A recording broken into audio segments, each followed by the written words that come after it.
प्रथा सिंह और आज हाथरस की ज़मीन पर लगी है ग्रीन टीवी इंडिया की किसान चौपाल। पूरी कोशिश रहेगी कि आज की किसान चौपाल में आप कुछ अच्छा सीख कर समझ कर जाएंगे।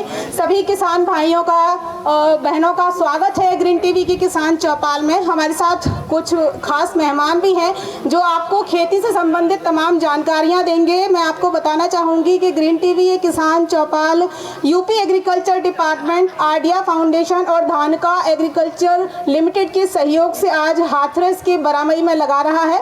बहुत बहुत स्वागत है आप सभी का कार्यक्रम में, और जितने भी खास मेहमान हमारे साथ मौजूद हैं कार्यक्रम में, सभी का मैं स्वागत करना चाहूँगी। हार्दिक अभिनंदन आप सभी का कार्यक्रम में आने के लिए, अपना समय निकालने के लिए।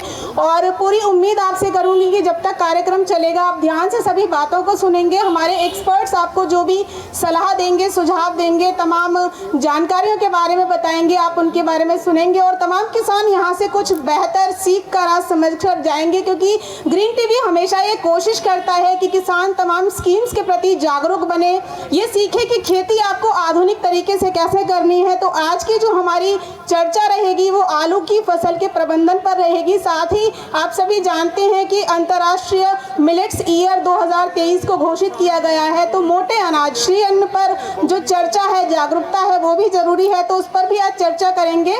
तो तमाम बातों को ध्यान से सुनिएगा। हमारे जितने भी आज हमारे साथ मेहमान मौजूद हैं उन सभी का स्वागत करते हैं। श्री हंसराज जी हैं, deputy director agriculture district Hathras से। सर आपका बहुत बहुत स्वागत है कार्यक्रम में। श्रीमती विभाती चतुर्वेदी जी हैं, एसडीओ हैं एग्रीकल्चर डिपार्टमेंट से। राम लखन जी हैं, डीएसटीओ हैं हाथरस से। बहुत बहुत स्वागत है सर आपका। आरके सिंह जी हैं, डिस्ट्रिक्ट एग्रीकल्चर ऑफिसर हैं हाथरस से। सर कृपया स्टेज पर आए, बहुत बहुत स्वागत है आपका कार्यक्रम में। संतोष शर्मा जी हैं, एसपीपीए हैं, पीपीओ हाथरस से। बहुत बहुत स्वागत है सर आपका भी कार्यक्रम में। रावेंद्र सिंह जी हैं, उद्यानिकी निरीक्षक हाथरस से। सर कृपया स्टेज पर आए, आपका बहुत बहुत स्वागत है कार्यक्रम में। शशि चौधरी जी, प्रधान बरामई से। बहुत बहुत स्वागत है आप कार्यक्रम में, कृपया स्टेज पर आए। रविकांत अग्रवाल जी, पूर्व चेयरमैन नगर पंचायत सादाबाद। बहुत बहुत स्वागत है सर आपका कार्यक्रम में। गिरिधर गोपाल सारस्वत, टीएम धानुका। बहुत बहुत स्वागत है सर आपका कार्यक्रम में। ब्रजेश सारस्वत जी, एएसएम धानुका एग्रीटेक लिमिटेड से। बहुत बहुत स्वागत है सर आपका कार्यक्रम में। और अब हम अपने आज के कार्यक्रम की शुरुआत कर रहे हैं, आज की किसान चौपाल की शुरुआत कर रहे हैं। और मैं आप सभी से कहना चाहूंगी, जितने भी श्रोतागण यहाँ बैठे हुए हैं, किसान भाई बहन जो यहाँ बैठे हुए हैं, कि कृपया जो भी आज की जानकारी आपको दी जाए उसे ध्यान से सुनिएगा। क्योंकि इसके बाद जो हमारे अतिथि हैं जो आपसे तमाम बातें साझा करेंगे, जो भी जानकारी आपको देंगे, उसी विषय से संबंधित एक सवाल भी आपसे किया जाएगा। तो आप पूरी चर्चा को, उनकी बातों को ध्यान से सुनिएगा, ताकि अंत में जो सवाल आपसे किया जाए उस सवाल का आप जवाब दे सकें। और सवाल के जवाब में आपको एक इनाम भी ग्रीन टीवी की तरफ से दिया जाएगा। तो सबसे पहले मैं आमंत्रित करना चाहूँगी, हंसराज जी हैं sir, deputy director agriculture department से। सर कृपया स्टेज पर आएँ और स्कीम्स या खेती से संबंधित तमाम ऐसी ज़रूरी जानकारियाँ जो किसान के लिए ज़रूरी हैं हमारे किसान भाइयों को बताएं। सबसे पहले इस प्रोग्राम में उपस्थित हमारे सभी सम्मानित किसान भाइयों का, हमारे अधिकारी साथियों का और ग्रीन टीवी चैनल के सभी साथियों का बहुत बहुत स्वागत मेरी तरफ से। मेरा प्यार भरा नमस्कार। जैसा कि मैम ने कहा कि कृषि विभाग की योजनाओं की जानकारी आपको दी जाए, और आज का विशेष फोकस मिलेट पर और आलू की खेती पर है, तो मैं थोड़ा मिलेट के बारे में बताना चाहूँगा, बाकी थोड़ी और भी योजनाओं को शेयर करूँगा। साथियों, ये मिलेट हम लोग की बहुत पुरानी परंपरा की खेती है। आप लोग अपने होश में पीछे जाइए, आज के 150 साल पहले जो भी, जहाँ तक आपको होश आ रहा होगा, हमारे देश में पहले मिलेट की ही खेती की प्रचुरता थी। इस मिलेट की खेती को आज हम लोग भूल गए हैं। हम लोग बढ़िया गेहूँ चावल को आ गए हैं। उस समय वक्त की ज़रूरत थी कि क्योंकि हमारे देश में खाद्यान्न की कमी थी, विदेशों से गेहूँ आया, ग्रीन रिवोल्यूशन शुरू किया गया, हरित क्रांति आई और हमारे देश में गेहूं की पैदावार शुरू हुई और बहुत अच्छे से पैदावार हुई। और आज हमारी स्थिति है कि हम लोग गेहूं इतना पैदा कर रहे हैं कि हम लोग सरप्लस में जा रहे हैं। लेकिन गेहूं के साथ साथ हमने गेहूं को हर तरीके से अपना लिया, लेकिन गेहूं के अपनाने में उसके पीछे हमारे पास इतनी बीमारियों का अंबाल लग गया कि आप लोग गौर करिए, बचपन में जाइए तो आज जो बीमारियां छोटे छोटे बच्चों में हो रही हैं, आज कोई भी घर ऐसा नहीं छूटा होगा इस घर में बीपी शुगर के मरीज़ नहीं होंगे। लेकिन आज के 50-60 साल पहले आप बचपन में जाइए, देखिए किसी ही घर में ऐसे रेयर ही कोई घर मिला होगा जिसके घर में शुगर और बीपी की बीमारी सुनी गई होगी। हुआ अंतर क्या, हमारे खान पान में गेहूं की प्रचुरता आई और आज हर एक घर में गेहूं का मतलब आटा है, गेहूं का अनाज है। तो गेहूं में देखिए ये सही है कि गेहूं सॉफ्ट होता, स्वादिष्ट होता खाने में, लेकिन हमारे मिलेट के तुलना में किसी भी रूप में कहीं भी उसकी टैली नहीं करता गेहूं। वो बात अलग है कि स्वादिष्ट है, अच्छी चीज़ मतलब सॉफ्ट लगती है, लेकिन गेहूं में मैं बता दूं आप, गेहूं में ग्लूटिन नाम की प्रोटीन पाई जाती है जिसको ग्लू हम लोग गोद को ग्लू कहते हैं, जो गोद चिपकाने वाली होती है, तो हमारे ब्लड में भी जाके चिपकाने का ही काम करती है। ये जो हमारे ब्लड वेसिल जो हमारी नाड़ियों में मतलब ब्लड चलता है तो उसमें भी गाढ़ापन पैदा करता है, ग्लू ब्लड को चिपकाता है और जिसकी वजह से शुगर की बीमारी बढ़ने के पूरा 100% चांसेस होते हैं। बताएंगे चालू कर। गेहूं की रोटी खाने वाले बिल्कुल तय समझ लें कि शुगर तो उनको आनी ही आनी है। और हमारा जितना मिलेट का प्रोडक्ट है, चाहे सामा हो, कोदो हो, रागी हो, कुटकी हो, कुछ भी हो, बाजरा हो, इसमें ग्लूटिन नाम का कोई नामो निशान नहीं है। तो अगर हम गेहूं की जगह पे इनके आटे का इस्तेमाल करते हैं तो कम से कम इस चीज़ की पक्की गारंटी है कि ग्लूटिन नाम का प्रोटीन उसमें जो गेहूं मिल रहा है हमारे इस मिलेट के अनाज में नहीं होगा और हम लोग बीमारी से बिल्कुल मुक्त होंगे। और जो प्रोटीन के जो न्यूट्रिएंट वैल्यू हमारे गेहूं में होती है उससे कहीं ज़्यादा सारे प्रोटीन, हमारे सारे न्यूट्रिएंट, प्रोटीन, विटामिन, मिनरल जितना हमारे इन मिलेट में मिलता है उसकी अपेक्षा इनमें कम ही मिलता है गेहूं चावल में। तो हम लोग को अपनी फूड की आदत, हमारी फीडिंग आदत अब बदलने का वक्त आ गया, वरना हम लोग हर घर में बीमारियों को जो संजोए पड़े हैं, हमें मुक्ति कहीं से नहीं मिल पाएगी। होता क्या है कि हम लोग दिन भर कमाते हैं, शाम को जो भी कमाई होती है शाम को पहुंच जाते हैं डॉक्टर साहब पास। तो कम से कम कुछ चीज़ें हमारे हाथ में है जिसको हम लोग कंट्रोल करके अपनी आदत बदल के अपने को स्वस्थ रह सकते हैं। और इस संबंध में देखिए मैं एक उदाहरण बताऊंगा। अभी आप बिस्लेरी की बोतल उठाइए, बिस्लेरी कब से पैदा हुआ है उस पर लिखा है सिंस 1947 या 57 कुछ ऐसा लिखा है कि लगभग आज के 50-60 साल पहले बिस्लेरी को पता हो गया था कि पानी 20 रुपया लीटर आगे भविष्य में बिकने वाला है।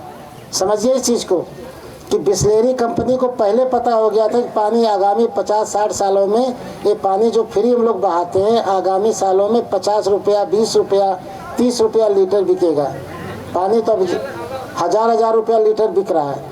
तो ये जो बड़े बड़े दिमाग वाली कंपनियां देखिए पहले से दिमाग लगा लेते हैं कि भविष्य किस चीज़ का जाने वाला अच्छा है और उस पर पहले ही काम करने लगते हैं। हमारे माननीय प्रधानमंत्री जी की सोच बहुत ऊंची है कि उन्होंने पूरी दुनिया को आईना दिखा दिया कि मिलेट ही ऐसी चीज़ है कि जिसके खाने से हम सब के सब स्वस्थ रह सकते हैं और मिलेट का उपयोग करने से हमें किसी भी प्रकार की बीमारी नहीं होनी है, बिल्कुल गारंटी इस चीज़ की है। साथ ही साथ चूँकि हमारे किसान भाई तमाम बैठे हुए हैं, मिलेट की खेती में बहुत ज़्यादा प्रैक्टिसेस की भी ज़रूरत नहीं है। जैसे गेहूँ वगैरह की खेती में ज़्यादा जुदाई बुआई सब कुछ प्रैक्टिसेस करते हैं। मिलेट तो आप जहाँ भी छींट दीजिए कुछ न कुछ पैदावार दे ही जाता है।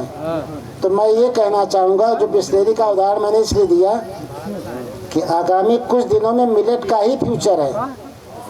अब तमाम बुद्धिजीवी लोग, तमाम जानकार लोग अब मिलेट के प्रोडक्ट को ढूंढते हैं मार्केट में, लेकिन मार्केट में मिल नहीं पाता। अब देखिए अभी हम लोग से पतंजलि का आटा है, पतंजलि का आटा 60-70 रुपया किलो बिक रहा है। जौ बाजरा का आटा 60-70 रुपया किलो बिक रहा है। हम लोग जाके खरीदते हैं, लेकिन अगर इसकी उपलब्धता आसानी से हो जाए तो हम लोग क्यों 60-70 रुपया जो आपके हाथ की चीज़ हम लोग बाज़ार से खरीद के खा रहे हैं। तो मिलेट पे आप लोग ध्यान दीजिए। मिलेट को प्रोत्साहन देने के लिए सरकार ने मतलब पूरी दुनिया में अंतर्राष्ट्रीय स्तर पर मिलेट वर्ष मनाया जा रहा है। तो मिलेट की उपयोगिता, उसके महत्व को देखते हुए माननीय प्रधानमंत्री जी ने पूरी दुनिया को लोहा मनवा दिया और पूरी दुनिया को मनवा दिया कि हाँ मिलेट ही एक ऐसी चीज़ है जो सबको स्वस्थ रख सकता है। पूरी दुनिया में अंतर्राष्ट्रीय स्तर पर मिलेट ईयर मनाया जा रहा है और हमारी सरकार द्वारा भी मिलेट के उत्पादन पे तमाम प्रोग्राम चलाए हैं।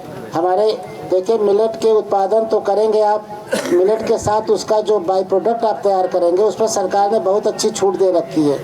अगर हमारा कोई एफपीओ है, हमारे कृषि विज्ञान केंद्र के वैज्ञानिक हैं, अगर ये मिलेट जैसे एक तो होता है कि पौध से आपने दाने निकाले तो उन दानों का फिर क्या करेंगे आप, दलिया बनाएंगे, आटा बनाएंगे, सूजी बनाएंगे, जो कुछ बनाएंगे, बिस्कुट बनाएंगे, उस प्रोडक्ट को बनाने के लिए सरकार ने बहुत अच्छी खासी छूट दे रखी है। अगर हमारा कृषि विज्ञान केंद्र कोई ऐसा सेंटर स्थापित करता है तो उसको 100% छूट पे मतलब सरकार ने अलाउ कर दिया कि अगर मान लो 80-90 लाख का भी कोई प्लांट लगाता है हमारा केवीके, तो उस पर 100% छूट दे के केवी को प्रमोट किया जा रहा है कि मिलेट के उत्पाद तैयार करें।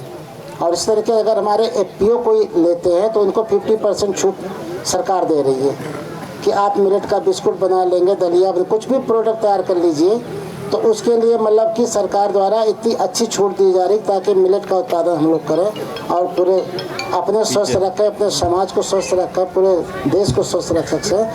और इसके बाद मैं थोड़ा माननीय प्रधानमंत्री जी का जो दूसरा कार्यक्रम चल रहा है, चूँकि हमारे किसान भाई यहाँ पे बहुत हैं और मैं आपके बीच की आपकी गुजारिश करने आया हूँ। हमारे माननीय प्रधानमंत्री जी द्वारा प्रधानमंत्री किसान सम्मान निधि एक योजना चलाई जा रही है, जिसमें हमारे पात्र किसान भाइयों को हर 4 महीने में 2000 रुपया मतलब कि एक सहायता राशि के रूप में दिया जा रहा है। हमारे किसान भाई करीब 1,93,000 किसानों का डेटा हम लोग एकत्र कर चुके हैं, लेकिन अभी उसमें कुछ किसान भाइयों से हमें एक सहयोग नहीं मिल पा रहा है कि इसमें किसान भाइयों का जो डेटा हम लोगों ने इकट्ठा किया, इसमें बहुत से किसान भाई कुछ अपात्र थे, भूमिहीन थे, जो कि एक गलत तरीके से उनको योजना का लाभ जा रहा था। उस चीज़ को पुनः छांटकर पुनः सत्यापन करा के वो डेटा फिर से तैयार कराया गया है। तो एक करीब 1,80,000 किसान भाइयों को हम लोग एक पात्र चयनित कर चुके हैं कि जो कि ज़मीन वाले हैं, जिनको कि निधि का लाभ मिलना चाहिए। लेकिन उसमें से कुछ किसान भाइयों का उसमें 3 काम कराया जा रहा है। एक तो आपकी ज़मीन का सत्यापन कराया जा रहा है और दूसरा आपकी EKYC कराई जा रही है और तीसरा काम है कि आपके जिस खाते में पैसा डाला जाएगा उस खाते को आपके आधार से लिंक कराया जा रहा है। तो हमारे किसान भाई देखिए, ज़मीन का सत्यापन तो हम लोगों ने खोज के कर लिया है, छूटे होंगे थोड़े बहुत नाम मात्र के, उनको भी खोज के हम लोग करा लेंगे, लेकिन EKYC कराना आपकी ड्यूटी है। अगर आप EKYC नहीं कराएंगे तो योजना का लाभ से आप रोक दिए जाएंगे और उसके साथ ही साथ आपके जिस भी खाते में आपका खाता संचालन चल रहा है, आप अपने खाते को जाके आधार से जुड़वा लीजिए, क्योंकि जितना भी पेमेंट हो रहा है सब आधार बेस्ड पेमेंट है। आपको भारत सरकार द्वारा आधार से देखा जा रहा है कि आपके आधार खाते में आधार में कौन सा खाता जुड़ा हुआ है, उसी खाते में पैसा डाला जाएगा। जब आपके आधार से देखा जा रहा कोई खाता मिल नहीं रहा है तो ऐसे किसान भाइयों का पेमेंट रोक दिया गया है और किसान भाई जानकारी न होने के कारण इधर उधर परेशान होते, शिकायतें करते हैं और जबकि ये उनके हाथ की चीज़ है। तो हमारा बहुत अनुरोध है, आप लोग से बहुत विनम्र अनुरोध है कि आप किसान भाइयों को बताएं, आप नज़दीकी जन सेवा केंद्र पे चले जाएं, वहाँ पे देख लें, उसका अपना स्टेटस आप अपने आधार कार्ड से चेक कराएंगे तो उसमें 3 चीज़ें आती हैं। एक तो लैंड सीडिंग करके यस या नो आती है। अगर लैंड सीडिंग नो आती है तो हमको तत्काल बताइए, हम आपकी लैंड सीडिंग करवा देंगे। लैंड सीडिंग का मतलब कि ज़मीन का सत्यापन, उसको हम करवा देंगे। और दूसरा आता है आधार का मतलब कि PFMS एक्सेप्टेड या रिजेक्टेड आता है। तो वो अगर रिजेक्टेड आता है तो उसका मतलब कि आपका खाते में प्रॉब्लम है, आपका आधार कार्ड खाते में जुड़ा नहीं है। और अगर मैनेजर कहते हैं कि आधार कार्ड जुड़ा भी है तो उसमें DBT चालू नहीं की गई है, तो इस चीज़ को आप मैनेजर साहब से बोल के साहब मेरा आधार कार्ड जोड़ दीजिए, और अगर आधार कार्ड जोड़े भी हैं तो हमारी DBT को चालू करा दीजिए। और तीसरी EKYC, उसमें आता है EKYC यस या नो। अगर नो आ रही तो आप EKYC उसी जन सेवा केंद्र से करा सकते हैं, मतलब या नहीं करवा पा रहे तो आप हमारा नंबर नोट करना चाहें तो हमको बता सकते हैं। हमारा ऑफिस नहर के पास में हाथरस ज़िले में है, मैं उप कृषि निदेशक हूँ। आप हमें समस्या बता सकते हैं, मेरा नंबर नोट कर लीजिए 790 लिख लिया 570-8175। मेरा नाम हंसराज है, मैं डिप्टी डायरेक्टर हूँ यहाँ पे हाथरस में। आप लोग अगर इन समस्याओं को नहीं कर पा रहे हैं, आप देख रहे हैं अगर कोई समस्या, आपकी निधि की कोई भी समस्या हो, कृपया मुझे इस नंबर पे बता दीजिए, मैं आपकी समस्या को दूर कराऊंगा। और मैं इसी के साथ अपनी बात को विराम देता हूँ। ग्रीन टीवी को भी धन्यवाद देता हूँ कि आपने मुझे अपनी बात रखने का मौका दिया, बहुत बहुत धन्यवाद। और चलिए, अगर मैम का आदेश है तो मैं आपसे सवाल पूछता हूँ अभी मैंने आपको एक प्रोटीन का नाम बताया जो गेहूं में पाई जाती है, कोई लोग बता सकते हैं? ग्लूटीन नाम हाथ की खड़ा प्रोटीन, कीजिएगा, सिर्फ हाथ खड़ा करना है। ग्लूटीन नाम की प्रोटीन जो गेहूं में पाई जाती है। एकदम सही जवाब है। आ जाइए सर आप।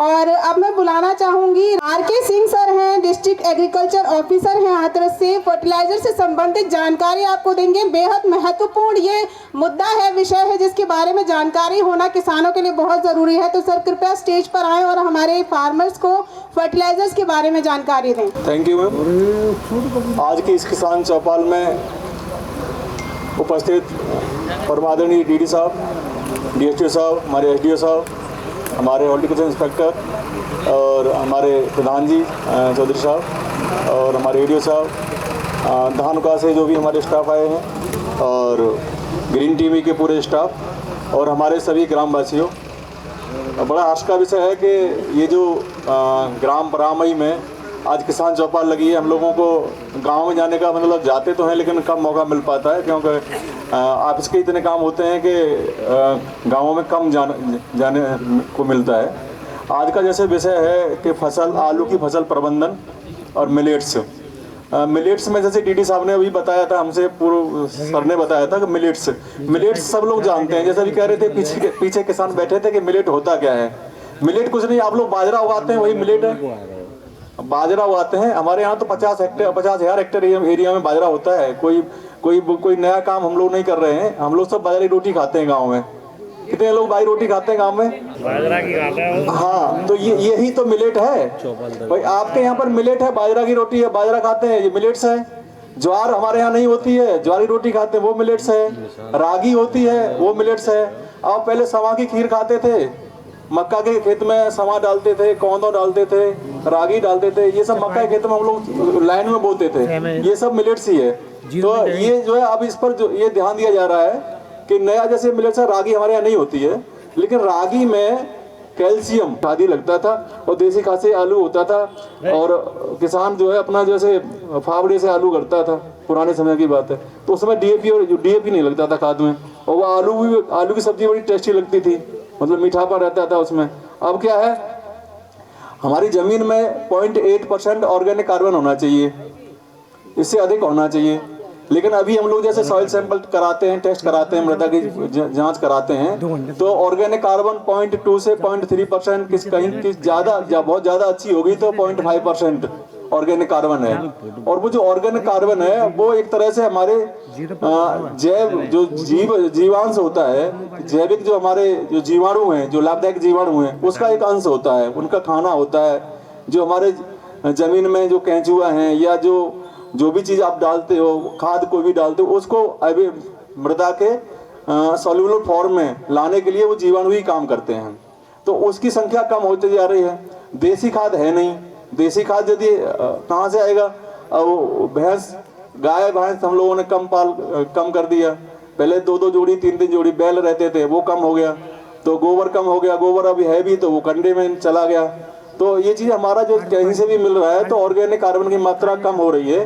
तो उसके बाद आप लोग हम लोग जैसे अभी डीएपी की कुछ समय समस्या रही, फिर बाद में ठीक हो गया, फिर लेने वाले भी मतलब बाद में नहीं मिल पाए, मतलब इतनी मात्रा में हो गई कि डीएपी जैसे जो रिकमेंडेशन है कि यदि आप डीएपी डालेंगे तो जैसे रिकमेंडेशन तो 10 किलोग्राम बीघा की है, जो आईसीआर की पूसा की है, लेकिन 20 किलोग्राम डीएपी डालते हो आप तो वो सफिशिएंट है। लेकिन हमारे किसान भाई जो है बहुत बड़े वैज्ञानिक हैं और वो जो है 40 किलो से 1 कट्टे तक डीएपी एक बीघा में डाल दे रहे हैं। तो इससे क्या होता है कि आपकी जो लागत है वो बढ़ जा रही है। इसके साथ ही जैसे यूरिया है, यूरिया आपका 10 किलो बीघा आपने डाल दिया तो बहुत अच्छी बात है, 2 बार में डाल दिया, लेकिन किसान उसको भी 3-3 बार डाल रहे हैं। तो यूरिया जब ज़्यादा डालेंगे तो क्या है, आपकी फसल की जो है बढ़वार बढ़ जाएगी, उसमें कीट रोग बीमारी की जो है ज़्यादा संभावना रहेगी। तो पोटास और जो डीएपी और आपका यूरिया है, उसका जो कम्बिनेशन है वो मतलब अच्छा होना चाहिए। बीच में जैसे आलू आप बो रहे हो तो उससे पहले आप ढैंचा, काफ़ी किसान यहाँ ढैंचा लगाते हैं इस एरिया में, तो ढैंचा की फसल ले लेंगे तो ऑर्गेनिक मात्रा उसमें बढ़ जाएगी। तो थोड़ा सा ये ध्यान दें, हम लोग ये नहीं कहेंगे कि आप जैसे आप अपने हिसाब से आपको अनुभव होगा कि हो सकता है एक कट्टा डालेंगे तो ज़्यादा आलू हो जाएगा। वैसे मोटा मोटा ये है कि यदि जो आलू की जो एवरेज उत्पादन होता है 40 से 50 कट्टे रहता है, इतना ही रहता है, ज़्यादा रहता है। हाँ, कुछ लोग जैसे के मोहन है वो 100 कट्टे तक हो जाता है, लेकिन उसका भाव क्या मिलता है फिर बाजार में, ये बताओ। वही वो जो के मोहन हमारा जो है हमने लगाया 80 से 90 कट्टे तक उसका पैदावार हुई, लेकिन भाव उसका फिर बाद खाने में कोई यूज नहीं होता है। मोटा मोटा जैसे एवरेज उत्पादन है आलू का 40 से 50 जो बैग है पर बीघा, जैसे यहाँ का जो 12.5 बीघा का जो मानक है उस हिसाब से होता है। तो मेरा आप लोगों से ये अनुरोध है कि जो DAP जो लगाते हैं आप लोग थोड़ा उसको कम करें, जिससे आपकी लागत कम होगी। और उस DAP जो लगाते हैं उसकी जगह पे ढैंचा बोल लें, उससे पहले ढैंचा की फसल बोलेंगे तो वो उससे आपकी जो है लागत भी कम होगी और ज़मीन में ताकत आएगी। ज़मीन में ताकत आएगी तो कुछ भी फसल लगाएंगे, जैसे शरीर मारे में ताकत है तो कोई भी बीमारी नहीं लगेगी, ना शुगर होगा ना कुछ BP बढ़ेगा। और यदि खेत में बीमारी है, यदि हमारी मृदा ही भूमि हमारी जो है अस्वस्थ है, यदि उसमें चीज़ें कमी है तो क्या क्या चीज़ हम लोग डालेंगे। तो मृदा की हमें स्वास्थ्य का देखभाल करनी है, ये चीज़ें मुझे बतानी थी। इसमें हमारे जैसे कीट रोग इसमें जो लगते हैं, तो किसान यदि दुकान पर जाएंगे आप किसी पे भी तो बहुत सारी दवा आपको दे देते हैं। तो आपको केवल जो है यदि सरसों का खेत आसपास है तो वहाँ तो आपको कीटनाशी लगानी है, और नहीं तो आप एक जनरल फंजीसाइड लगा देंगे तो आपका जो है उससे काम चल जाएगा। लेकिन बहुत सारी दवाएं आज जैसे दुकान पर जाएंगे तो बहुत सारी दवाएं किसान दे देते हैं, जैसे धानुका वाले भी हैं, कंपनी वाले अपनी बात बताएंगे। तो ये है। और दूसरा जो है मुझे जैसे बताना था आपको इस खाद के बारे में, जैसे मुझे मेरा है कि PM प्रणाम एक योजना चल रही है भारत सरकार की, तो उसमें यह है कि जैसे एक यूरिया, जैसे आप लोग कहते हैं ना यूरिया बहुत महंगा बिच रहा है, DAP बहुत महंगा बिच रहा है, अभी तो सरकार ये जो है 1 साल में 2 साल में ये करने जा रही है कि आपके ज़मीन को इससे लिंक कर देगी कि आपका 1 हेक्टेयर ज़मीन है तो आपको इतना DAP मिलेगा, इतना यूरिया मिलेगा, और मानक बना दिया जाएगा। अभी 1 यूरिया का जो बोरा है उस पर सरकार जो है 1750 रुपये की सब्सिडी देती है। DAP के बोरा है उस पर 1650 रुपये की सब्सिडी सरकार दे रही है। तो इतनी भारी मात्रा में ये तो जो आपको मतलब कम कीमत में मिल रहा है, लेकिन भविष्य में हो सकता है कुछ रणनीति ऐसी बने कि जो है किसान जो ज़्यादा डाल रहे हैं उसको कम किया जाए, तो सरकार के पास जो खर्चा आ रहा है, ये वाला जो सब्सिडी खर्चा बढ़ रहा है, वो चीज़ें कम होगी। और दूसरा इसी मंच के माध्यम से मेरा ये है कि जैसे दवाओं की बात है, जैसे दवा हम खेती में यूज करते हैं, अभी जैसे समय आएगा 15 दिन बाद, महीने भर बाद आलू को आपकी खुदाई शुरू हो जाएगी, तो उसमें आप लोग क्या करते हैं कि आलू में दवा लगा देते हैं, आल को मारने के लिए, आल सुखाने के लिए दवा लगाते हैं। वो जो आल की जो दवा लगाते हो आप उसमें तो वो दवा का असर आलू में भी जाता है, उसका असर आलू में भी जाता है। पहले आलू का आल काट लेते थे और पेस्टिसाइड कम यूज करते थे, दवाई नहीं लगाते थे। तो पहले हम लोग जो है 20 साल पहले की बात है कि जो आल है इसको कम मात्रा में आलू होता था, इसका चारा बना के भी पशुओं को खिलाया जाता था।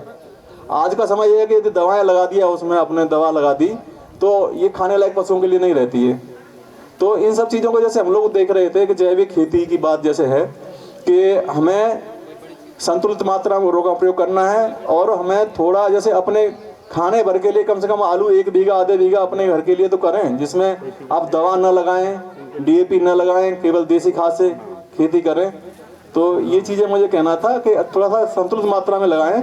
और जैसे सब्जियां हैं आज के समय में, आज चलोगे तो जैसे बैंगन है, भिंडी है, टमाटर है, इनमें क्या होता है कि आपने आज दवा लगाई भिंडी में, आज तीसरे दिन भिंडी तोड़ के लाते हैं। आज ये नहीं पता कि आपको उस भिंडी में कौन सी दवा लगाई है, कितना मतलब मात्रा में दवा लगाई है। वही भिंडी हम लोग खा रहे हैं, वही बैंगन हम लोग तोड़ के ले आए वो वाले खा रहे हैं।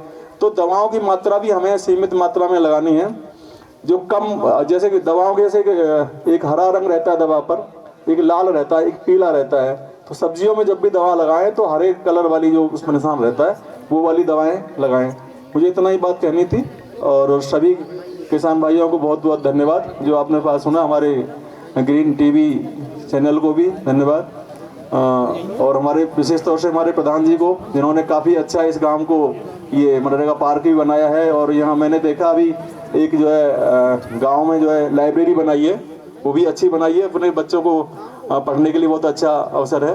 बहुत बहुत धन्यवाद। सर एक सवाल, जितनी भी जानकारी आपने दी उससे संबंधित एक सवाल हमारे किसानों से पूछें। मैं जवाब भी बता दे रहा हूँ आपको पहले, मतलब उसका आंसर भी आपको याद आ जाएगा। मैंने ये बताया था कि आपको ज़मीन में आलू बोने से पहले ढैंचा की खेती करनी है, तो आपका जो है ऑर्गेनिक कार्बन बढ़ जाएगा। तो मैंने ये कहा था कि कितने परसेंट ज़मीन में कितना परसेंट ऑर्गेनिक कार्बन होना चाहिए। 0.8%। आ जाइए, जवाब सही है आपका। आइए स्टेज पर। अब मैं आमंत्रित करना चाहूँगी, संतोष शर्मा जी हैं। DO sir, DSTO sir, SDO sir और सम्मानित प्रधान जी और जनप्रतिनिधिगण, धानुका एवं ग्रीन टीवी के सभी अधिकारी एवं कर्मचारीगण और हमारे प्रिय किसान भाइयों एवं मातृशक्ति। देखिए 2 पॉइंट हैं इसमें आज चौपाल में, एक मिलेट्स और आलू प्रबंधन। तो देखिए मिलेट्स थोड़ा नाम इंग्लिश का है तो अजीब सा लगता है। इसे में मोटा अनाज जो आज से 60-65 वर्ष पहले जिसको गरीबों का खाना कहा जाता था, मोटे अनाज, मोटे अनाज ज्वार बाजरा है, मक्का है, जौ है, रागी है, कोदो है, सावा है, कंगनी है, चैना है, कुट्टू है, ये सारे मोटे अनाज हैं। लेकिन चर्चा में क्यों आया मोटा अनाज? हालांकि हमारे देश ने 2018 में राष्ट्रीय बाजरा वर्ष मनाया था, लेकिन यूएनओ संयुक्त राष्ट्र संघ में मार्च 2021 में एक प्रस्ताव भारत ने रखा और उस प्रस्ताव के समर्थन में 72 देशों ने समर्थन किया और 2023 को अंतर्राष्ट्रीय मिलेट्स ईयर यानी मोटा अनाज वर्ष घोषित किया गया। ये हमारे प्रधानमंत्री जी का विजन है। 1 घंटा बाद कॉल करें, 2 घंटे बाद। और हमारा देश, आपको बताऊं, विश्व में सबसे अधिक मोटा अनाज उत्पादन करने वाला देश है, जिसमें आपका राजस्थान सबसे अधिक मोटा अनाज उत्पादन करता है देश में। राजस्थान है, आपका कर्नाटक है, आपका महाराष्ट्र, उत्तर प्रदेश, हरियाणा, गुजरात, तमिलनाडु, आंध्र प्रदेश, ये राज्य, मध्य प्रदेश, ये राज्य केवल अपने देश का 98% मोटा अनाज उत्पादन करते हैं और विश्व का लगभग 20% मोटा अनाज भारत में पैदा होता है। तो प्रधानमंत्री जी क्यों इस पर चर्चा कर रहे हैं, मोटा अनाज पे? देखिए, एक तो मोटा अनाज इसलिए कहा जाता है, इनकी उत्पादन के लिए बहुत अधिक लागत की जरूरत नहीं है, हमें श्रम की जरूरत नहीं है, हमें हर भूमि में, और कम उपजाऊ जमीन है थोड़ी, उसमें भी हो जाती हैं फसलें, अधिक उपजाऊ में भी हो जाती हैं, ऊंची नीची खेत है हमारा, उसमें भी हो जाती हैं फसलें। और ये चर्चा जलवायु सहिष्णु श्री अन्न नाम दिया गया है इनको। तो श्री अन्न चर्चा में क्यों है इस समय? उसके मोटे मोटे 3 कारण हैं, आपको बताता हूँ। जो एक तो जलवायु सहिष्णु, क्लाइमेट टॉलरेंट है ये जो है, इन अनाजों के उत्पादन पे, फसलों के पे किसी सर्दी, गर्मी, वर्षा का बहुत ज़्यादा असर नहीं होता है। कितनी भी प्रतिकूल मौसम होगा तब भी ये उत्पादन देंगी फसलें आपको। और इसमें कम फर्टिलाइजर की ज़रूरत है, उर्वरक की, आपको कम इंसेक्टिसाइड, पेस्टिसाइड की ज़रूरत है, कम लागत आती है। दूसरा कारण है, ये कुपोषण को दूर करते हैं। कुपोषण के मामले में अभी बहुत काम होना है। तो इनमें अधिकांश आपको बता दूं, जैसे डीडी सर और डीओ सर ने बताया था, इस पर जिक्र किया था, जो आम रोग हैं, डायबिटीज है, ब्लड प्रेशर है, ये अमूमन अब देहात में भी आ गए हैं, देहात में भी इसके पेशेंट हैं। कब्ज है, मोटापापन, ये सारे, जैसे ग्लूटेन की बात की थी, प्रोटीन जो गेहूं में पाई जाती है, आपको बता दूं गेहूं में सबसे ज़्यादा ग्लूटेन पाई जाती है। मोटे अनाज जितने भी हैं ये ग्लूटेन फ्री हैं। ग्लूटेन है क्या? नाइट्रोजन हम जो देते हैं, यूरिया देते हैं फसल में, तो वो नाइट्रोजन नाइट्रेट फॉर्म में पौधे लेते हैं, वो नाइट्रेट फॉर्म में पौधे लेते हैं, वही नाइट्रोजन हमारी प्रोटीन में तब्दील होती है। जो ग्लूटेन है, जो हमारे लिए, शरीर के लिए बहुत हानिकारक है। ग्लूटेन एक ग्लाइसेमिक डिजीज है। जिन लोगों को ये डिजीज है वो गेहूं की रोटी नहीं खा सकते। इसका असर मैं बता दूं, एक तो मोटापा बढ़ा रहे हैं, कब्ज, पेट अधिकांश खराब हैं लोगों के। इससे निजात पानी है तो मोटे अनाज को आप शामिल करना पड़ेगा अपने भोजन में। इन प्रधानमंत्री ये चाहते हैं कि अगर मोटे अनाज हमारी थाली में शामिल हो जाएं तो हमें बहुत सारे रोगों से निजात मिल जाए, हमारा जीवन स्वस्थ हो, और साथ ही हमारा देश मोटे अनाज मिलेट्स उत्पादन में अग्रणी है, तो उससे किसानों को भी फायदा। एक हब बनाना चाहते हैं भारत को विश्व के अंदर, कि मोटे अनाज का जब यहाँ से निर्यात होगा दूसरे देशों को, तो उससे एक अर्थव्यवस्था में सुधार आएगा, धनराशि अधिक आएगी और किसानों की भी इनकम बढ़ेगी। लागत, देखिए, इनकम बढ़ाने के 3 तरीके हैं, विशेष रूप से आपको बता देता हूँ। एक तो आप लागत कम करें, जैसे कि अभी डीओ सर ने बात की थी आलू की, डीएपी की जो आपकी जो बेल्ट है, ये सादाबाद, खदौली और आपका एतमादपुर, फिरोजा, सिरसागंज तक जाती है बेल्ट आलू प्रोडक्शन की। ये बेल्ट एशिया की सबसे बेस्ट बेल्ट है आलू उत्पादन की। लेकिन उसी की भी बात होती है कि मोहन इतना उत्पादन दे देता है, वैरायटी देती है, वो देती है। आप याद करिए, 15 साल पहले जाइए आप, 37-97 सबसे किसानों की अच्छी प्रजाति है, पसंदीदा प्रजाति है। आज भी उसका मुकाबला नहीं। खाने में उस जैसा टेस्ट किसी वैरायटी का नहीं है आज भी। कुफरी बहार जिसे कहते हैं 37-97, तो वो ही आपका 65, 70, 75, 80 बोरे तक निकलते थे आपसे 15-16 साल पहले जाइए आप जो है। आज वो कहाँ आ गई है? वो हमारा जो है कारण उसका यह है कि अभी उसकी बात की थी कार्बनिक पदार्थ की, जो 0.8% मिट्टी में होना चाहिए, वो आज केवल कितना है, 0.2 या 0.3 के करीब है। पूरे जिले का आप देख लीजिए, टेस्ट करा के आप मिट्टी की सॉइल टेस्ट कराइए तो इतना हमें मिल रहा है जो है।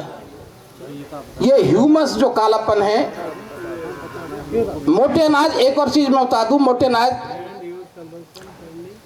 हमारा मिट्टी को एक बैलेंस डाइट, एक खुराक भी देते हैं मिट्टी को, हमारी को जो है। केमिकल की बात हो रही है सारी चीज, लेकिन केमिकल के साथ साथ आपको बायो पेस्टिसाइड, जैविक खेती की चर्चा होती है, जैविक खेती, गौ आधारित प्राकृतिक खेती की बात होती है। विशेष रूप से जैविक खेती 3 पॉइंट है, मैं बता देता हूँ आपको जो है। हमें थोड़ा सा एक मीटिंग में जाना है, जैसे डीडी साहब हैं, हमें तो अभी ये प्रोग्राम आपका चलेगा। धानुका के अधिकारी भी हैं यहाँ पर, ग्रीन टीवी के भी अधिकारी हैं, हमारे भी जैसे एसडीओ मैडम हैं और यहाँ पर हॉर्टिकल्चर इंस्पेक्टर भी हैं। बाकी जो अभी चलाएंगे, हम लोग चाह रहे थे कि आप लोगों के साथ बैठें, लेकिन हम लोगों को एक मीटिंग में जाना है वहाँ जिले पर, तो इसलिए हम लोग को थोड़ा माफ़ी चाहेंगे आप लोगों से, थोड़ा सा हम लोगों को जाना है। ठीक है। तो प्राकृतिक खेती, गौ आधारित प्राकृतिक खेती, जैविक खेती, जैविक खेती की ओर क्यों जोर दिया जा रहा है, क्यों वापस लाया जा रहा है। देखिए हरित क्रांति 65-66 में शुरुआत हुई, यूरिया रासायनिक खादों का प्रयोग हुआ। उससे पहले जो खेती होती थी वो जैविक खेती थी, प्राकृतिक खेती थी हमारे विदेश में जो है। एक तो फसल चक्र जिसको हम भूल चुके हैं। अब एक ही फसल, हर साल एक ही फसल ली जा रही है। अगर फसल चक्र थोड़ा सा अपना लें आप, हालांकि उसके कई कारण हैं। एक तो जोत छोटी हो गई है, कम हो गई है हमारी, अब ज़मीन उतनी रही नहीं कि एक खेत में कुछ बो दे, इस साल एक खेत में कुछ बो दे। सबसे बड़ा कारण जोत का है हमारी का, जो उसी खेत में लेना चाहता आदमी। तो आलू की आपकी बेल्ट है, आलू अगर करते हैं तो हरी खाद आपको 2-3 महीने मिलते हैं। अगर गर्मी के मौसम में तो आप हरी खाद ढैंचा वगैरह बोइए इसमें जो है। साथ ही आप उस खेत में अगर ज्वार बो दें, चाहे चारे के लिए बोएं आप उसे या दाने के लिए बोएं, ज्वार आप जिस खेत में बोएंगे आलू उस खेत में करना।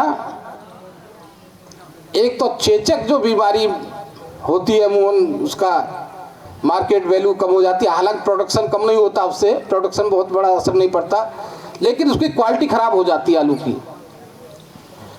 आपको ज्वार करने के बाद में खेत में आलू बोना, आपको चेचक 90-95% चेचक नहीं होगी इस खेत के अंदर। आप क्योंकि दाल वाली फसलें तो हमने कम कर दी हैं, अब है ही नहीं। पुख्ता रोग है, जड़ गलन, तना सड़न और मुझे लीफ कर्ल डिजीज। अगर ट्राइकोडर्मा से आप भूमि शोधन करें, देखो बायो पेस्टिसाइड हैं ये सारे के सारे जैविक हैं। ट्राइकोडर्मा से अगर भूमि शोधन करें तो उस खेत में आपका पुख्ता रोग नहीं लगेगा, विल्ट नहीं लगेगी, डिजीज, जड़ गलन डिजीज नहीं होगी, तना सड़न डिजीज नहीं होगी, लीफ कर्ल डिजीज नहीं होगी, डैम्पिंग ऑफ, इन बीमारियों से काफ़ी आप निजात पाएंगे। और ट्राइकोडर्मा बायो ये कृषि रक्षा इकाई हैं जो ब्लॉक में है, सभी पे मिलता है।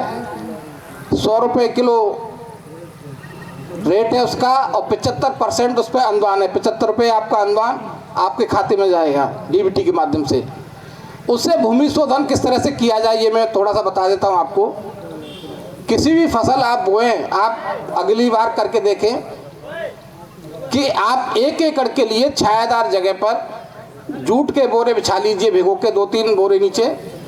25-30 किलोग्राम सड़ी हुई गोबर की खाद 3-4 महीने पुरानी कम से कम हो, आपको उसे ढेर लगाइए, उसमें बिछाइए, उसमें कूड़ा करकट हो उसको बीन दीजिए और उसमें 1 किलो से लेकर 2 किलोग्राम तक ट्राइकोडर्मा पाउडर डालिए, उसे मिक्स कर दीजिए। अच्छा और बनाना तो 1 किलोग्राम गुड़ लेकर उसे घोल बना के उस घोल को भी उसमें मिला दीजिए। फिर जूट के बोरे से भिगो के ढक दीजिए। मौसम अगर गर्म है तो सुबह शाम पानी की छींटे हल्के लगाइए, उसमें नमी बनी रहे। अगर मौसम नम है तो एक टाइम ही पानी की छींटी लगाइए। 7-8 दिन बाद उसमें आप देखेंगे फंगस दिखाई देगी, उसका कलर बदल जाएगा, मटमैला और थोड़ा सा हरापन लिए होगा। और उसको अंतिम जुताई खेत में डालें आप, तो अंतिम जुताई जब करने जाए ना शाम के टाइम डालें, धूप में न डालें। उसका 1 एकड़ में उसे बखेर के आप जुताई कर दें और पाटा ज़रूर लगा दें उससे, और फिर आप बुवाई करें। अगर खड़ी फसल में भी डालना है अगर ट्राइकोडर्मा किसी को, तो उसे 200 लीटर का एक ड्रम लीजिए और उसमें 2 किलोग्राम गुड़ घोल दीजिए और 2 किलोग्राम ट्राइकोडर्मा, उसे 7-8 दिन तक रखा रहने दीजिए। लेकिन सुबह शाम हल्का सा उसे चला दीजिए लकड़ी से, और फिर आप सिंचाई के पानी के साथ उसमें आलू में भी, गूलों में आप प्रयोग कर दीजिए उसको जब, तो उस कंद तक उतना असर नहीं पहुंचेगा जो भूमि शोधन में होता है, लेकिन फिर भी काफ़ी फायदा पहुंचाएगा आपका ये जो ट्राइकोडर्मा। आप प्रयोग करके देखें। अगर किसी खेत में दीमक ज़्यादा है, आपको बता देता हूं, तो आप बेवेरिया बैसियाना, ये भी बायो पेस्टिसाइड है, बेवेरिया बैसियान का भी प्रयोग इसी तरह से होगा भूमि शोधन के लिए। आप 25-30 किलोग्राम सड़ी गोबर खाद में मिला के रखेंगे छायादार जगह पर, और 7-8 दिन बाद उसका प्रयोग करेंगे। लेकिन दोनों का प्रयोग एक साथ नहीं करेंगे, क्योंकि दोनों में फंगस है ये और एक दूसरे के दुश्मन हैं ये। अगर दोनों का प्रयोग करना है आपको, दीमक भी है या सफ़ेद गिडार है या और कोई कीट है ज़मीन के अंदर, तो कम से कम 8-10 दिन का अंतर रखेंगे। लेकिन नमी आवश्यक है इसे डालते समय। हालांकि अब सीडोमोनास फ्लोरोसेंस भी आ रहा है, उसका भी प्रयोग इसी तरह से होता है। आपका मेटाराइजिम एनिसोप्ली आ रही है जो है, उसका भी प्रयोग इसी तरह से होता है। साथ ही आप आलू में देखिए, कुछ समय बाद, कुछ दिनों बाद मौसम और ठंडा होगा, कल से हालांकि ठंडा हो गई है, तो अगेती झुलसा का तो टाइम अब निकलता जा रहा है अर्ली मिलेट का, और अभी तक फसल अमूमन अच्छी है फसल, ऐसी बात नहीं है। लेकिन 8-10 दिन बाद जैसी ठंड थोड़ी बढ़ेगी और टेम्परेचर 9 के आसपास होगा, वर्षा हुई, हल्की सी वर्षा हो गई, तो निश्चित है कि लेट ब्लाइट आएगी।